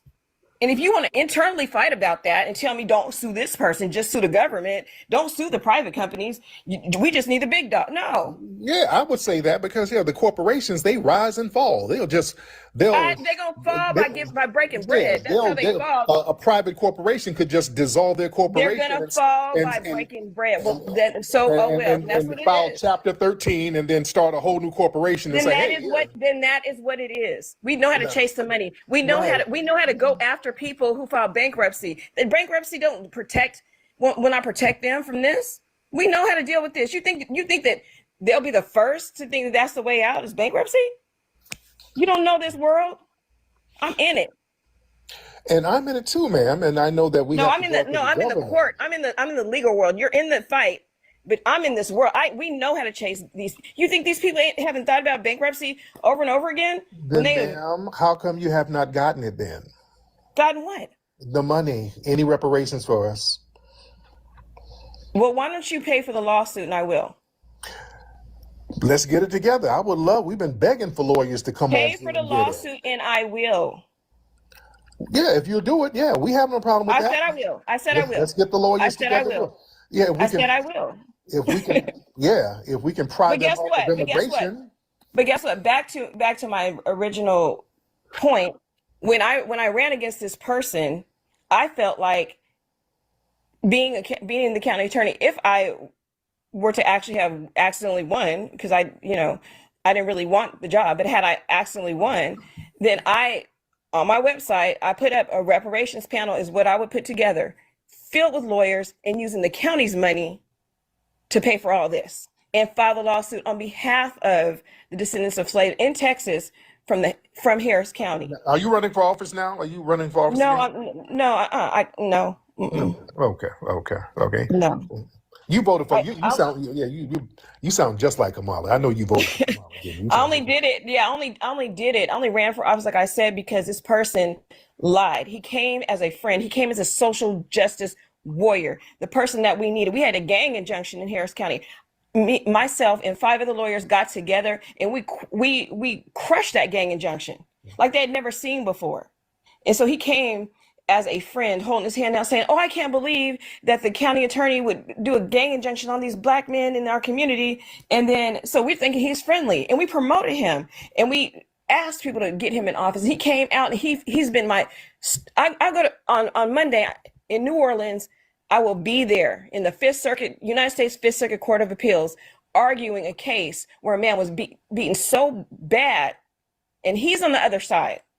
This social justice person is who's going to be on the other side fighting me in the Fifth Circuit, trying to get justice for this young man. Mm-hmm. Now you clicked in with Roland Martin. No. Okay, because I think he's out there somewhere. I don't know. Lord. I'm not in the sorority. I'm not from a sorority. There you go. All right. Well, thank you so much, Ms. Lloyd. You're welcome. You're welcome. And I think we're on the right team. We just got to, get it together and forge ahead. And if you have some people that we can get this lawsuit together, I'm with it. There you go. Thank you so much, dear. Lord. Okay. All right. Well, it's giving Kamala. It's giving a lot of Kamala, ladies and gentlemen. Man. Oh, goodness. Mm-hmm. Man. All right. So there you go. So she appealed to her own authority. She's a lawyer, so she must be correct, right? She's a civil rights lawyer. She's not a reparations lawyer, right? She handles civil suits, personal injury, class action suits. But reparation, that's neat. You know what I mean? She tried to say it's not Tariq lane. That's not your lane either, ma'am. You don't have no reparation claims under your belt. All right. So before I go there, let me go here. Okay. So there's many advocacy groups that's within the lineage. Okay. Some of them we heard of, some of them we did not hear of them. Just because they're not popularized and all over YouTube, social media, the news doesn't mean they don't exist. But here's one that do exist. Okay, so this goes to Tariq's point. Okay, so does the ADOS Advocacy Foundation support local reparations initiatives? Because Tariq Nasheed pointed out a great point. He said, but businesses, they just go belly up. Donald Trump went bankrupt how many times and he's still a gazillionaire? Like, this is what happens. They got trusts, all type of stuff out there. Man, that money's protected. Ain't no business going. You dig? Come on. Anyway, our aim, this is ADOS Advocacy Foundation. Our aim at the ADOS Advocacy Foundation is to create a piece of federal legislation that can comprehensively satisfy our community's needs. We view local reparations. So this is a shot at that slow hotep guy that be begging for cash apps all the time. Local reparations, cities. We view local reparations programs as a contradiction and is very unlikely to achieve their stated purpose of compensating for the economic legacy of slavery. Like, for example, government can sue states, right?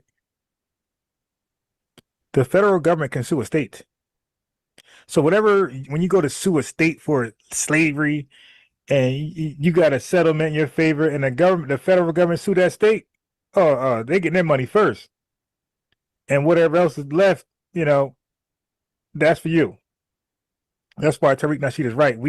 There's nothing wrong with going after states, nothing is wrong going after cities and institutions like banks and whatever companies. Yeah, but that you gotta understand the risk there. You gotta understand like that's not a solid plan. That's a plan, but it ain't solid. You'll learn the difference in a second. Anyway, it's a contradiction and very unlikely to achieve their stated purpose of compensating for the economic legacy of slavery. This is because states and localities confront enormous budgetary impediments concerning direct cash payments, the most symbolically and materially significant component of any repair initiative for past harms. Moreover, it seems that those states or localities that do pursue reparations programs for slavery and ongoing discrimination have focused their efforts exclusively on the latter set of harms, most often via programs that seek to redress victims of unjust housing policies that began in the latter half of the 20th century. In many cases, these offenses were not unique to ADOS. That's what he was trying to explain to the lawyer. This potential for competing, identical claims to be filed by other groups is at odds with our purpose here at the ADOS Advocacy Foundation, which is to ensure that any reparations policy encompasses the fullness and singularity of our group's victimization, which must involve the original harms suffered under the institution of chattel slavery. Okay, so it's the government that we go after. All right, because you'll see.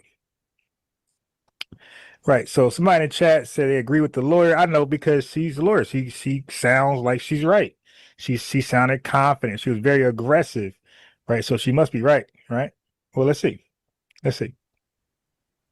So the lawyer, her argument was she was suggesting using the 2-year delay of Juneteenth, which was from 1863 to 1865 in Texas as a back pay employment claim, right? Since slavery was legally abolished by the Emancipation Proclamation. So she argues that those 2 years present unpaid labor wage theft rather than just slavery, because she's saying that slavery was abolished and we were still working. We didn't know, right? We didn't know it was abolished. We're still working. So that's not slavery no more. You're just working with no pay. So that was her angle. Right. So here's the fact. The fact is, nobody would deny that it's a historical fact that we, the enslaved, and those that were enslaved in Texas, were not informed of their freedom until June 19th, 1865, right? They were still doing labor, free labor. So despite the 1863 proclamation, they were still laboring, okay? So legally, the concept of unpaid wages is a standard cause of action in civil court. So she had a little something there, right? So she was taking the back pay angle. So she was proposing suing for the 2-year period in Texas between the Emancipation Proclamation and Juneteenth, 1863, 1865. So her logic is that since slavery was technically illegal during those 2 years, it was legal prior to Emancipation Proclamation. So once that happened, it was illegal, right? So it was illegal during those 2 years. So the enslaved people were actually employees. That's her terminology, which we cringe when we hear that terminology. Like, you playing with fire, talking about we were employees. Where's our W-2? Where's our W-9? You dig? But she framed us as employees and that we were victims of wage theft, right? So her goal, as she pointed out, as she articulated, was to use employment law to get a foot in the door, she says, to sue for damages, right? So she said it. She said, so what she want to do is sue everybody. She want to throw everything at the wall, see what sticks. So she believes in bringing multiple claims, medical negligence, medical apartheid, that type of stuff, excessive force, wage theft. Okay, so she's hoping one sticks, or where she could force a settlement, right? Because you overwhelm them with so many lawsuits, they just settle out like Diddy with Cassie. But here's the problem. Yes, lawyers can be wrong. Their strategies can be terrible. Here's the problem. As Tariq Nasheed points out, okay, framing reparations as an employment dispute that risks reducing a massive human rights crime to a simple labor violation. That's the problem. So if we sue for back pay, the remedy is usually just the value of the wages plus interest. It doesn't account for the chattel nature of the preceding 244 years, right? So that's the thing. Then Tariq said, hey, basically he said, watch out for the precedent trap, right? The precedent trap. So far, are y'all with me? So I think I did a good job of recapping the discussion, right? So now listen closely, because it's important. It's important. So Tariq Nasheed warned her of the precedent trap. Okay. So he said, hey, tying reparations to employment law creates a precedent that benefits everyone, like the Civil Rights Bill. Okay. With the whole minority, terminology, the color, the people of color. But I recall during the Civil Rights Movement, I recall during Jim Crow, it said whites only, color only, and that color wasn't it wasn't inclusive to black and browns, whatever that means. It wasn't inclusive to Africans of the continent or Caribbeans. That was specifically with one people in mind when it said colors only and whites only. But somehow, post-integration, everybody's colored people now. Everybody, can act like those signs were for them. And that's what Tariq Nasheed is saying. Okay, we got to be, okay, listen, this happened before. We're not going to let it happen again. All right. So he was saying, okay, let's say if you win a case based on employment discrimination or wage theft, as you put it, he said, or as she put it, he said, then any worker of any race could eventually use the same victory to sue. He's not wrong. That's a fact. So Tariq Nasheed was correct regarding legal precedent. Okay, in the U.S. legal system, laws must generally be facially neutral. If a court rules that a group is owed money based on an employment statute, that statute must apply to all employees. So here's the problem. The Pan-African lawyer argues that she can target a specific ethnic group using employment law. Okay. So while you can sue on behalf of a specific group of plaintiffs, the law she is using, likely the Fair Labor Standards of she's using the Fair Labor Standards Act or something similar. That's universal. That's a fact. That's universal. So again, Tariq Nasheed was fearing during that dialogue, he was fearing that right there is going to water down the specific claim of foundational Black American lineage, Adolph's lineage, descendants of freedmen lineage. Okay, so he was pushing back. He was arguing that framing reparations as an employment dispute is dangerous, is risky.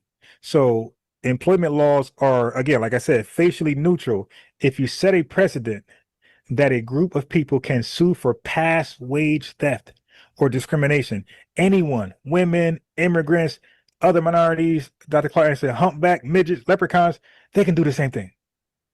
They can use the same legal precedent to sue. You can't just make it for Foundation Black Americans. Okay, it becomes an all for one, or one for all type thing. So that dilutes, he's arguing that dilutes the specific claim of chattel slavery, which is unique to Foundation Black Americans, ADOS. Okay, it's unique, and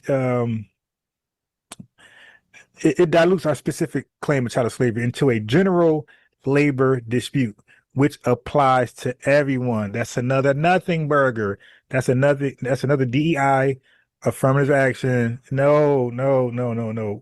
We're not letting those holes, right, exist. Okay, that's not gonna happen this go around. Okay, yeah. So he was on it because when I first heard the dialogue, I was like, I don't really know. I'm like, she sounded about right. But then, like, when I had time to fact check, I said, oh, no. His antennas was definitely on it. Okay, so let's see, where we at?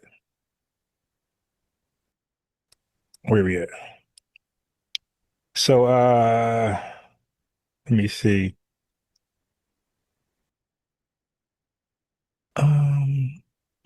Let's go. Okay. So she claimed that filing a weaker employment claim, because she said, yeah, reparations is kind of a big deal.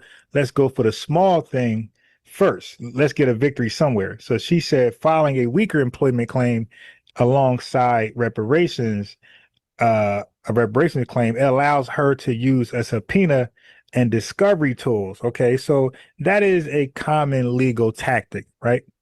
Discovery is the pre-trial phase where you can force a company like Wells Fargo, somebody said Chase, Antenna, okay, to hand over internal documents and archives. This is a slick move. Even if we lose the case, if she loses the case, okay, she has successfully unearthed the evidence of their complicity, right? So it's a slick little move there. But she said, she mentioned, she said, even if the reparation claim fails, the lawsuit allows for discovery. So basically, once a lawsuit is filed, lawyers have the power to subpoena records. She wants to force companies, hotels, whoever, to open their archives to see exactly how much money they made off slave labor, right? But here's the problem. That sounds good on the surface, but you got to look at the back end.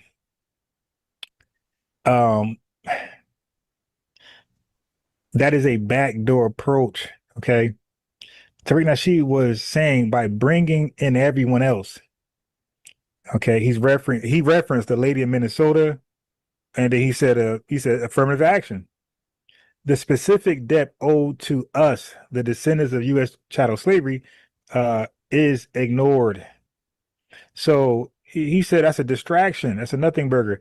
So he said, looking at hotels, private companies, banks, you're giving the U.S. government a pass, which was the ultimate authority that enforced slavery. Why are we giving the U.S. government a pass? Okay.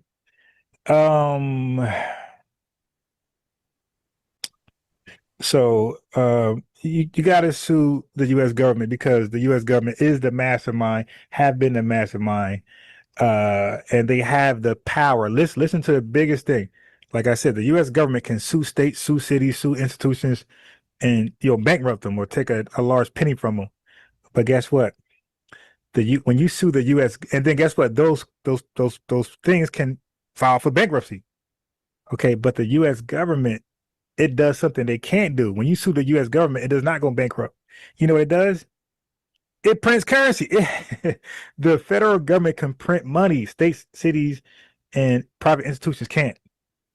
That's why you sue, and that's why the government being the head racist in charge, the money can't go anywhere. They have the ability to print money from thin air. State, cities, local institutions, private institutions can't do that. Okay. And like I said, like Turnell She said, companies and things like that can go bankrupt. Okay, so under the statute of limitations, suing a private company for something that happened in 1860. Check this out. This is what she didn't want to touch on. Under the statute of limitations, suing a private company for something that happened in 1860 is nearly impossible unless you can prove fraudulent concealment of records. Okay, so she claims bankruptcy won't protect them. This is largely incorrect according to 2026 standards. According to recent research, that's not true. Unless a debt is tied to specific types of fraud or intentional torts, Chapter 11 or Chapter 7 bankruptcy is exactly how corporations escape massive liabilities. Okay, so as a civil rights lawyer, she should know that. Okay, so just for recap, so she believes in using avenues and multiple claims. She's willing to sue. She's willing to use existing laws, employment, medical negligence to get a foot in the door. Tariq said, been there, done that. Nothing burger. Let's just go after the federal government, right? Let's not turn a specific ethnic debt into a general civil rights issue that other groups will eventually hijack, which they had done before. Okay, so he is standing 10 toes on code, right? Which is lineage-based claim that is exclusive to ADOS, FBA, descendants of freedmen, however you want to label us. So Tariq obviously dismissed her.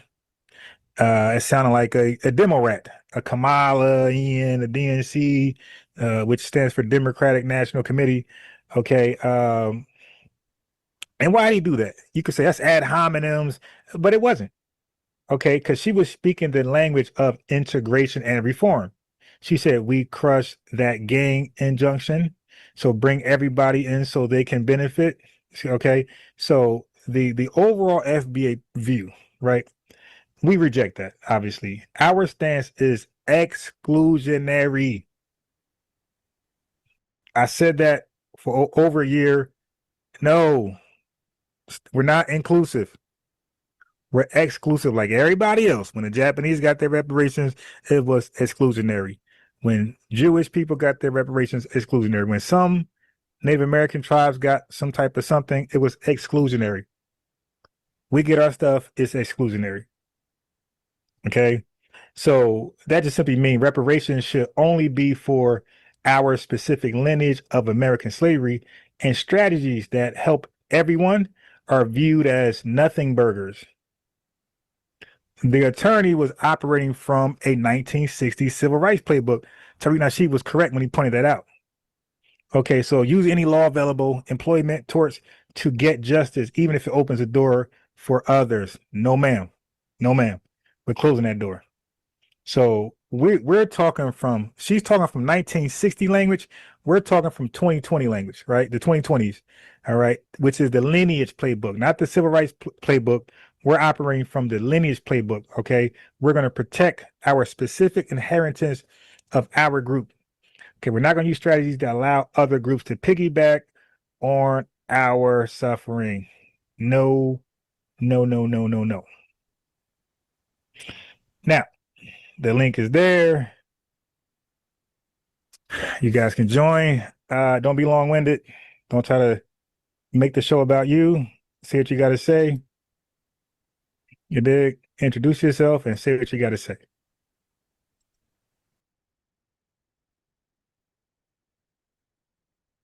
So first up, we got Ursa Worlds. What's going on, sis? And wait, before you say one thing, family.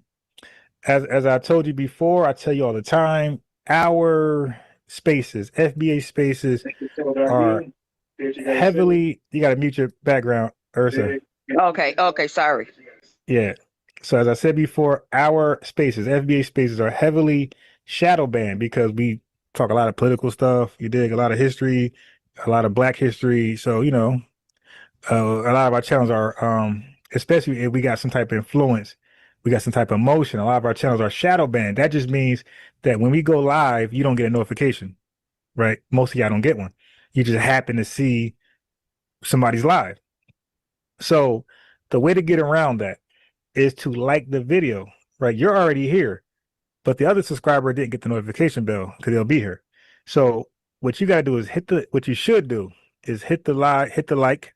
And what that does is that puts my video in the live suggestion feed for other subscribers who didn't get the notification bell. So it's your way of opening the door for them.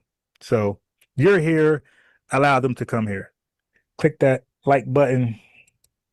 And Ursa, go ahead, sis. Don't be too long-winded. You know, just, you know, let's have a nice dialogue. And the link is open for people to click the link. Same thing with y'all. Y'all click the link. Don't try to take over the show. See what you got to say and relax. Take your medicine. Yeah. So we're 137 likes. Come on, man. Like we're damn near down 100. Let's stop what we're doing and hit the like button and let the family enjoy this educational live. Yeah, so some clown in the chat said the lawyer won.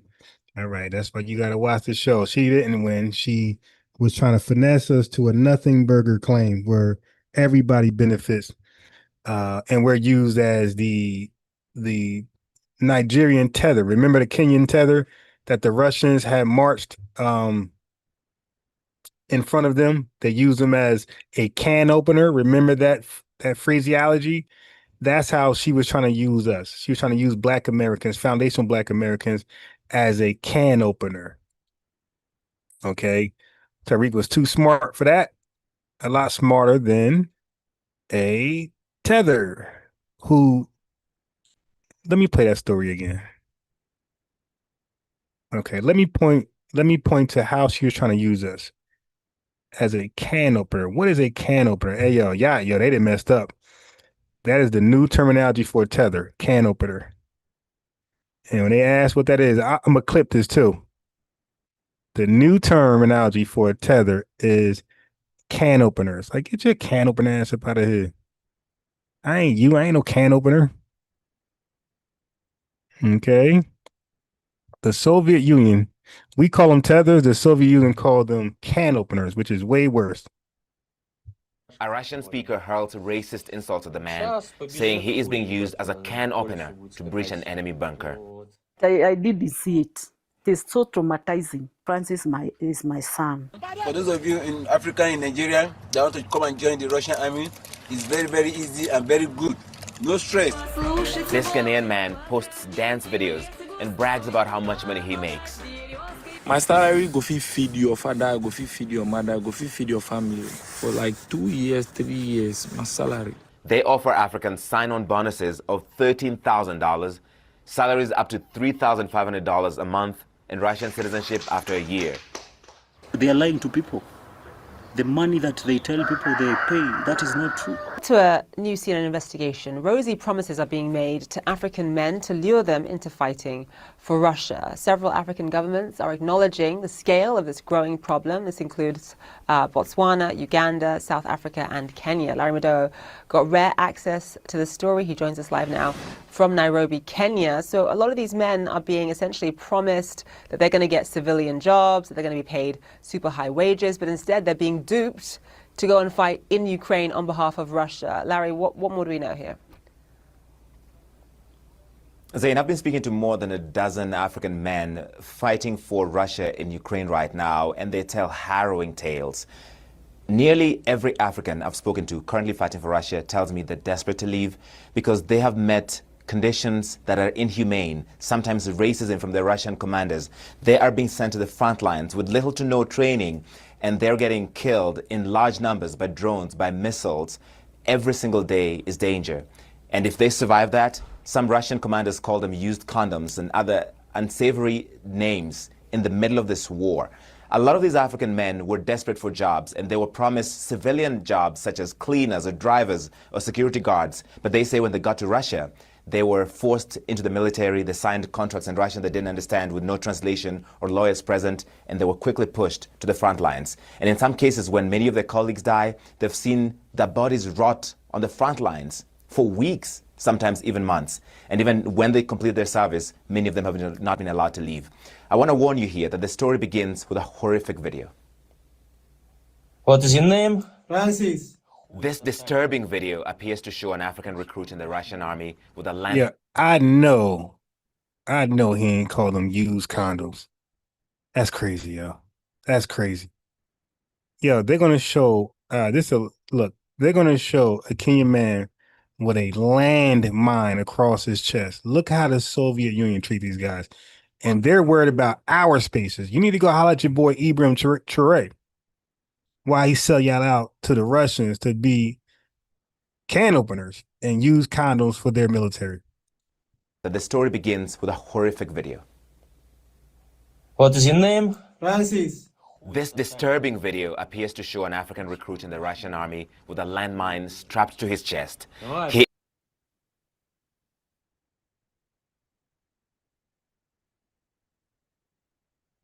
is being ordered to storm Ukrainian positions on the front lines. A Russian speaker hurled racist insults at the man, saying he is being used as a can opener to breach an enemy bunker.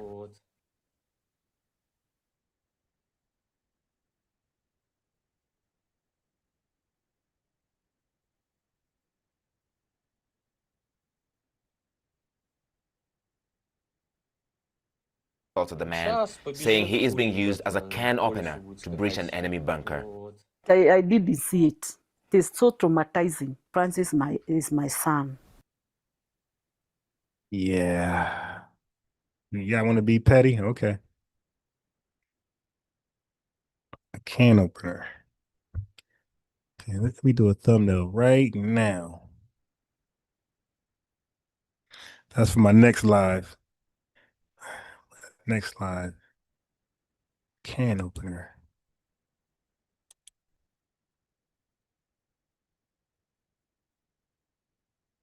Oh, so family, I know what I can do.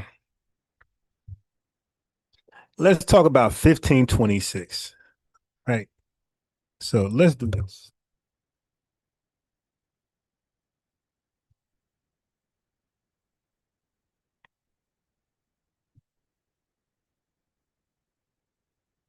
You know what? I got a couple things that I can do, actually.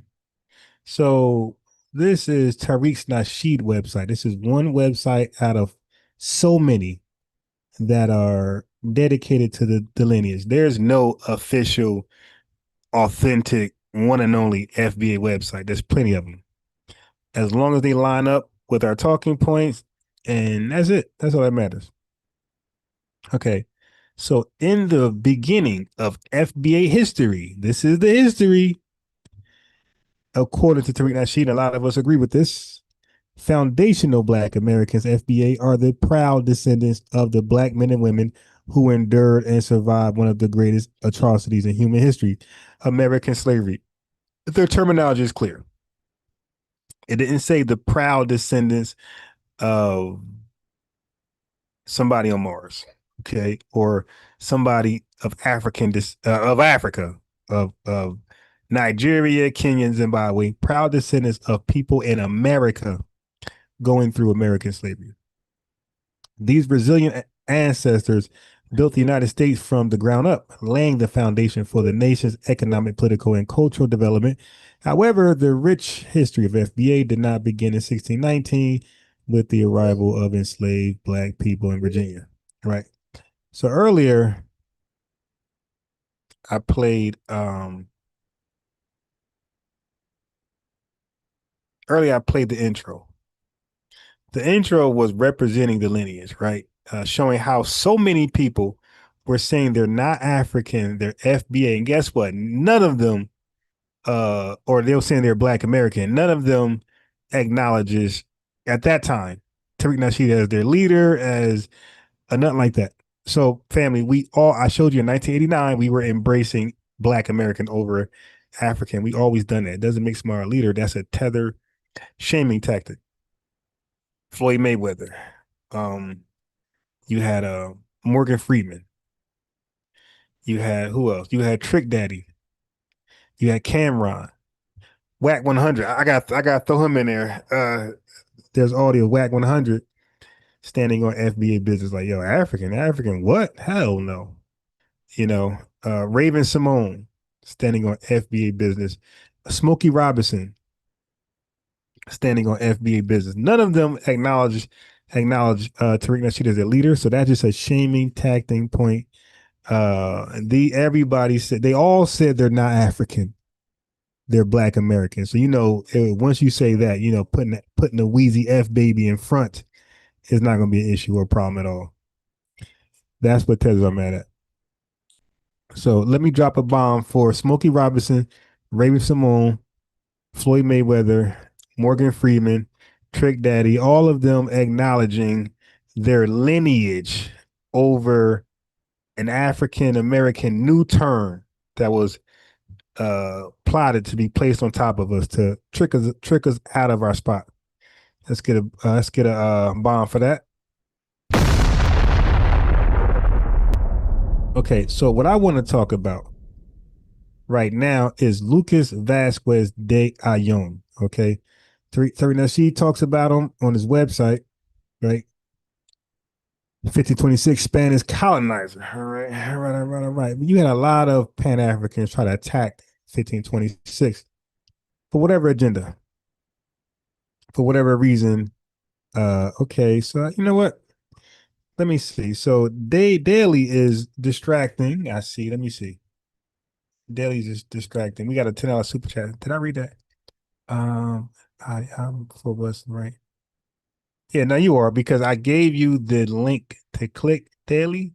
You didn't click it. So now I'm going to suspend you for half an hour. Next time it'll be 24 hours. Click the link. Because it's seen as you're trolling. All right. So anyway, $10 super chat. Dominique Hudson, $10 super chat. Lineage love, I call it. She said, "You're right, Ron. Plus, the lawyer lady was a bit high strung. She was triggered and kind of defensive." Right. That's when you know, look, don't argue with me. I got this. And she was going to drop the ball, as we just seen. She's going to fumble the bag for all of us. And most likely, she was probably not even an FBA. The way she was talking, the way she was so eager to pull the trigger and mess up, that was going to be a dropping of the bag. We're not going to stand behind her. That was an absolute nothing, bro. Okay. Not easily fooled in the chat. Said you and that dude Daniel sounded like. Really? Let me see. Not easily fooled. That's a perfect name for just what we were saying about the lawyer. We're not easily fooled. All right. We're not going to be those who Marcus Garvey scammed and sold worthless stock certificates that he printed up at some print shop and told to FBA that this is worth a damn, and they fell for that. I'm going to really cook on Garvey. That's going to happen. But let me speak to the history of foundational Black Americans. Our ethnogenesis, okay, just briefly. Okay, all right. Okay.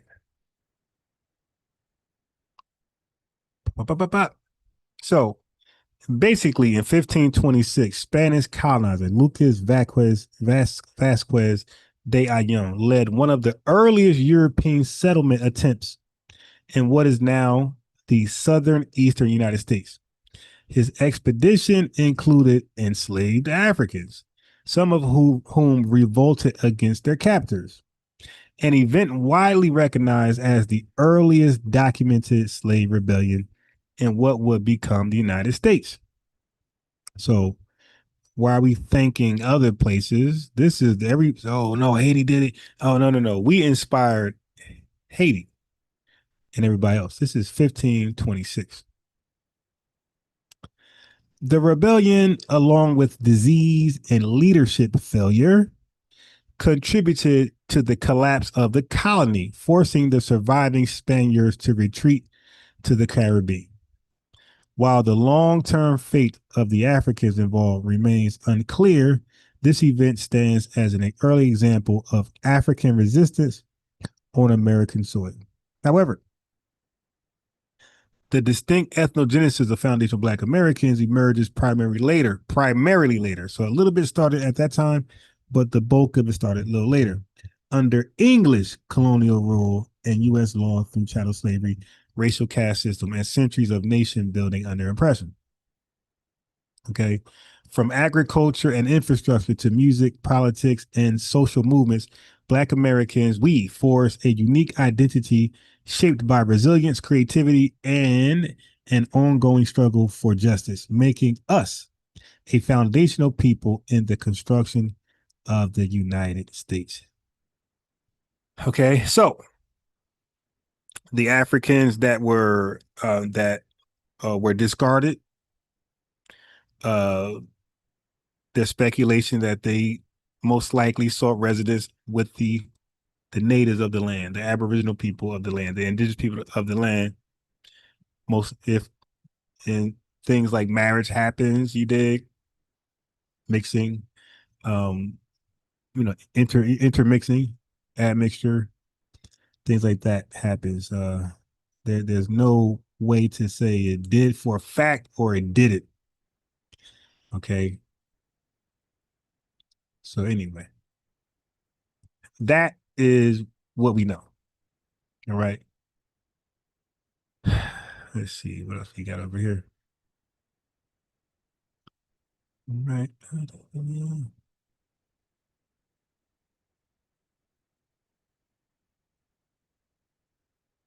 So among the earliest documented enslaved Africans brought to what would become the southeastern United States. Okay, so the revolt is irrefutable, undisputable. Okay. The Spaniards did retreat. Some Africans escaped and were or both left behind.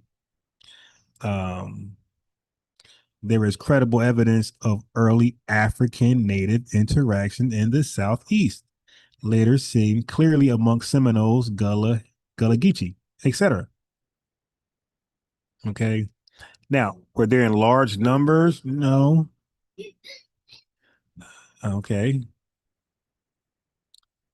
So some Africans may have remained and interacted with indigenous communities, contributing to an early Afro-Indigenous presence in the region, possibly. Okay.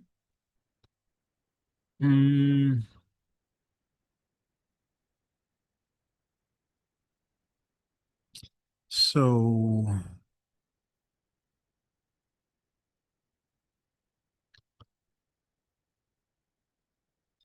yeah, that works. That works.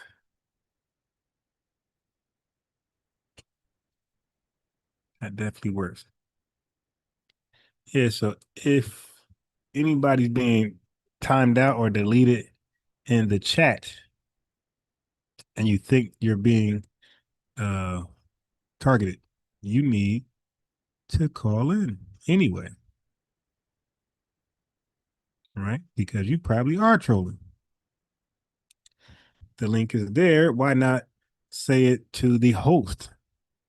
If you really want your comments to be highlighted, the chat isn't the best way. The best way is the host repeats it out loud over the microphone.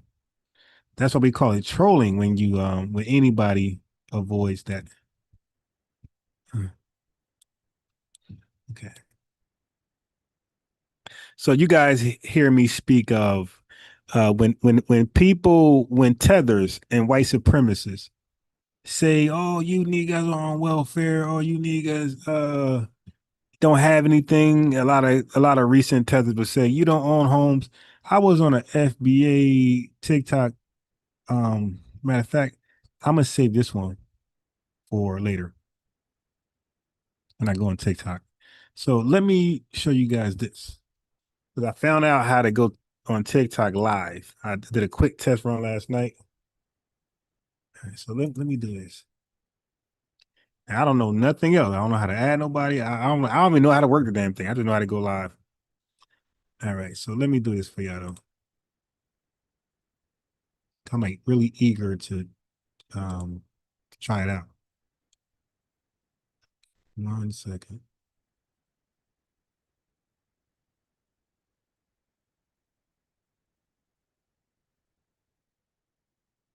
This is my TikTok handle right there. Okay, so yeah, so I'm gonna say what I was gonna do just now for the TikTok because I can't be all cried out like Whitney Houston. I gotta have something for later. So I'm gonna talk about that tonight. Damn it.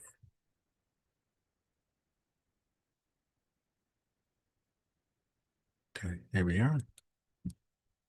Yes, I gotta save some stuff to talk about later. And if it's successful, if my TikTok experience is successful, then we'll split the time instead of going on YouTube most of the time. We'll split one in the morning or one late night, one mid. We'll work it out.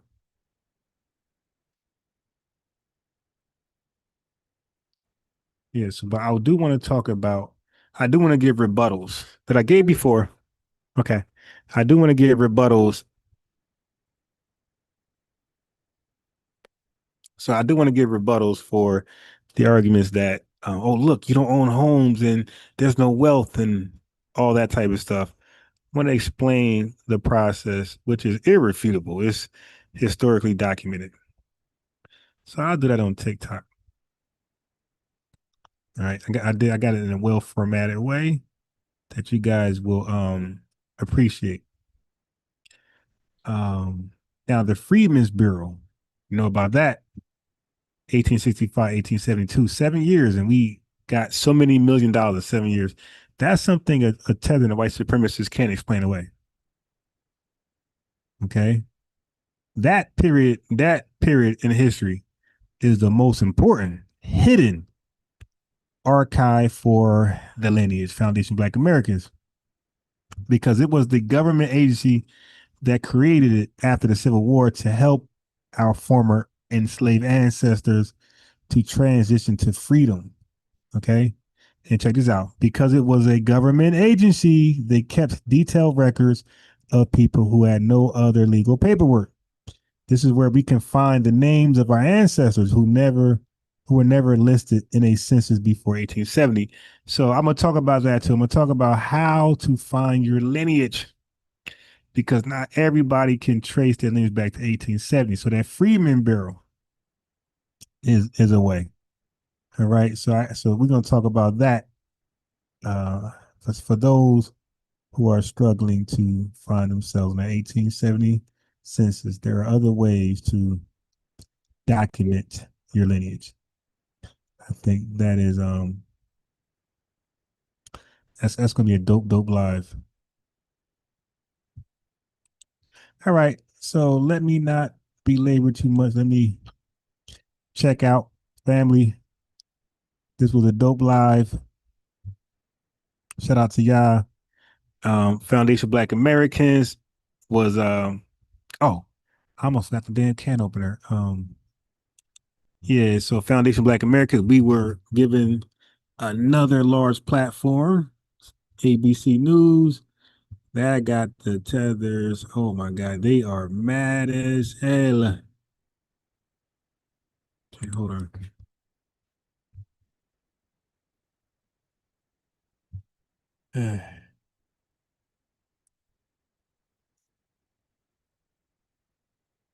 One second.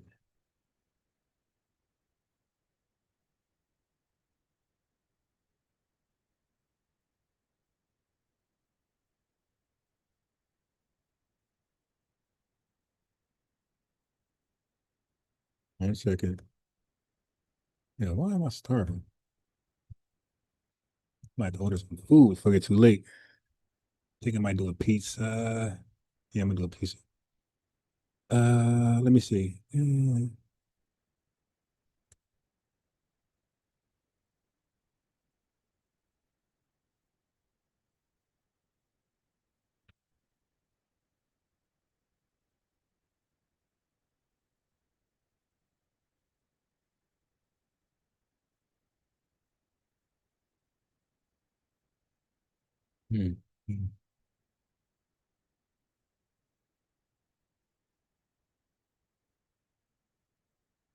Let me get that can opener thumbnail right now. Oh yeah. I gotta click on.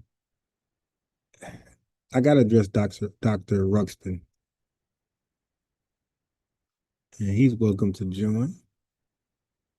But he's been working hard to undermine our delineation movement, which is irrefutable.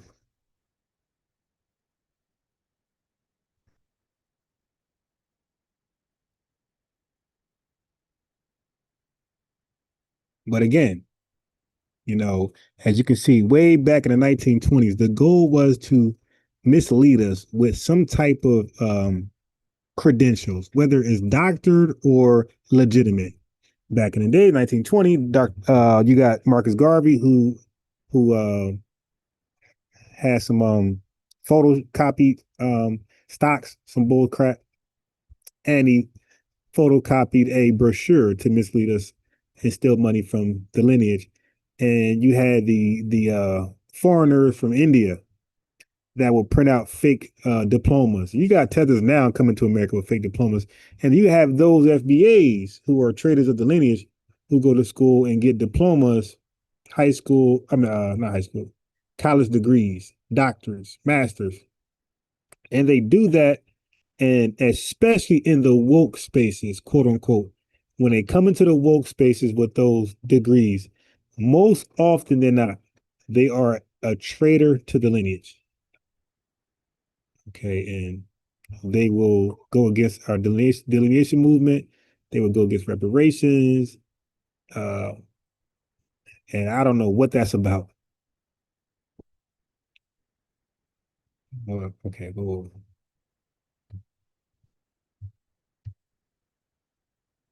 It seems like that's the normal pattern in the woke spaces. It's like they're 100%. I don't know if they're learning blacks. Well, it's really African studies. My only guess is that they're learning African studies in college. They're voluntarily taking those studies, and those studies are designed to teach them to hate the lineage and love the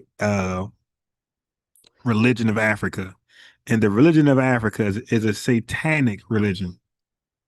Okay, it's where you deny all of the dirt, and it's a lot, of Africa, and make believe FBA's got more dirt than what we have. Is to be overcritical of the lineage and overly lenient over Africa.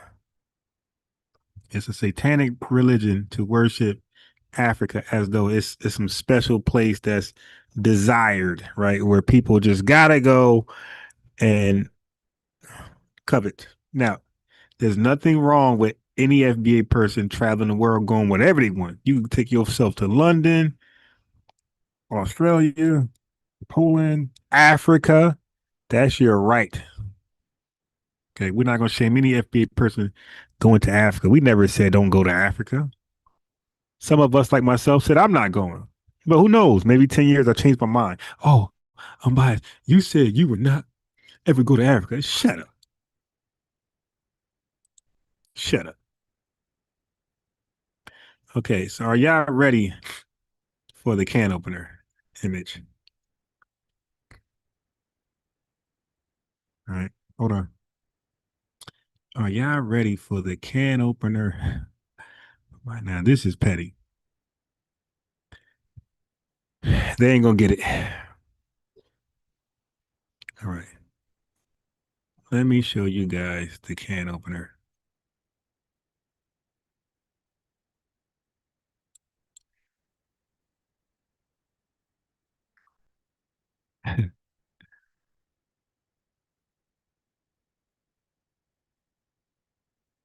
This is petty.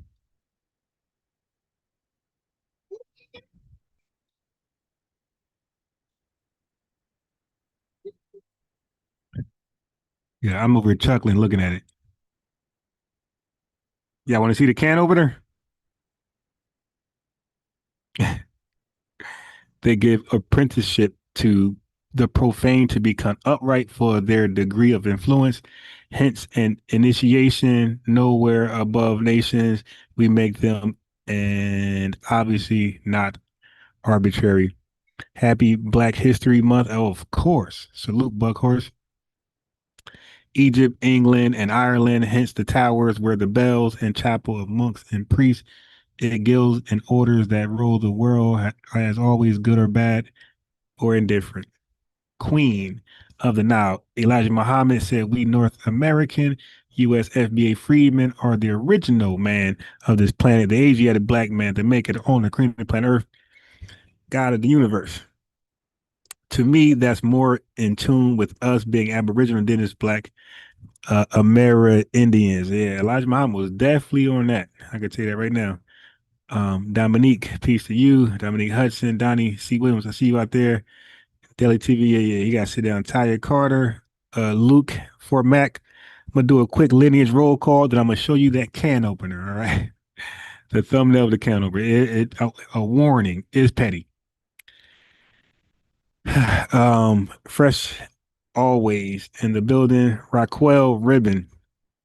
So, family, don't go nowhere until I'll show you the image of the can opener, all right?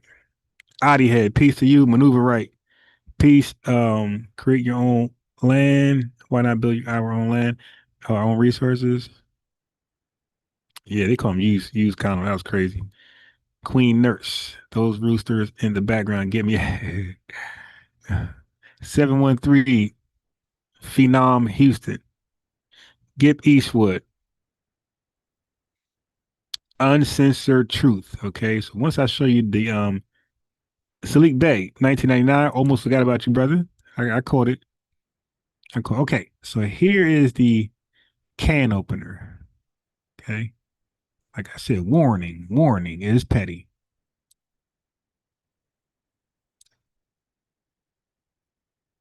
It's like an inside joke, kind of. There you go.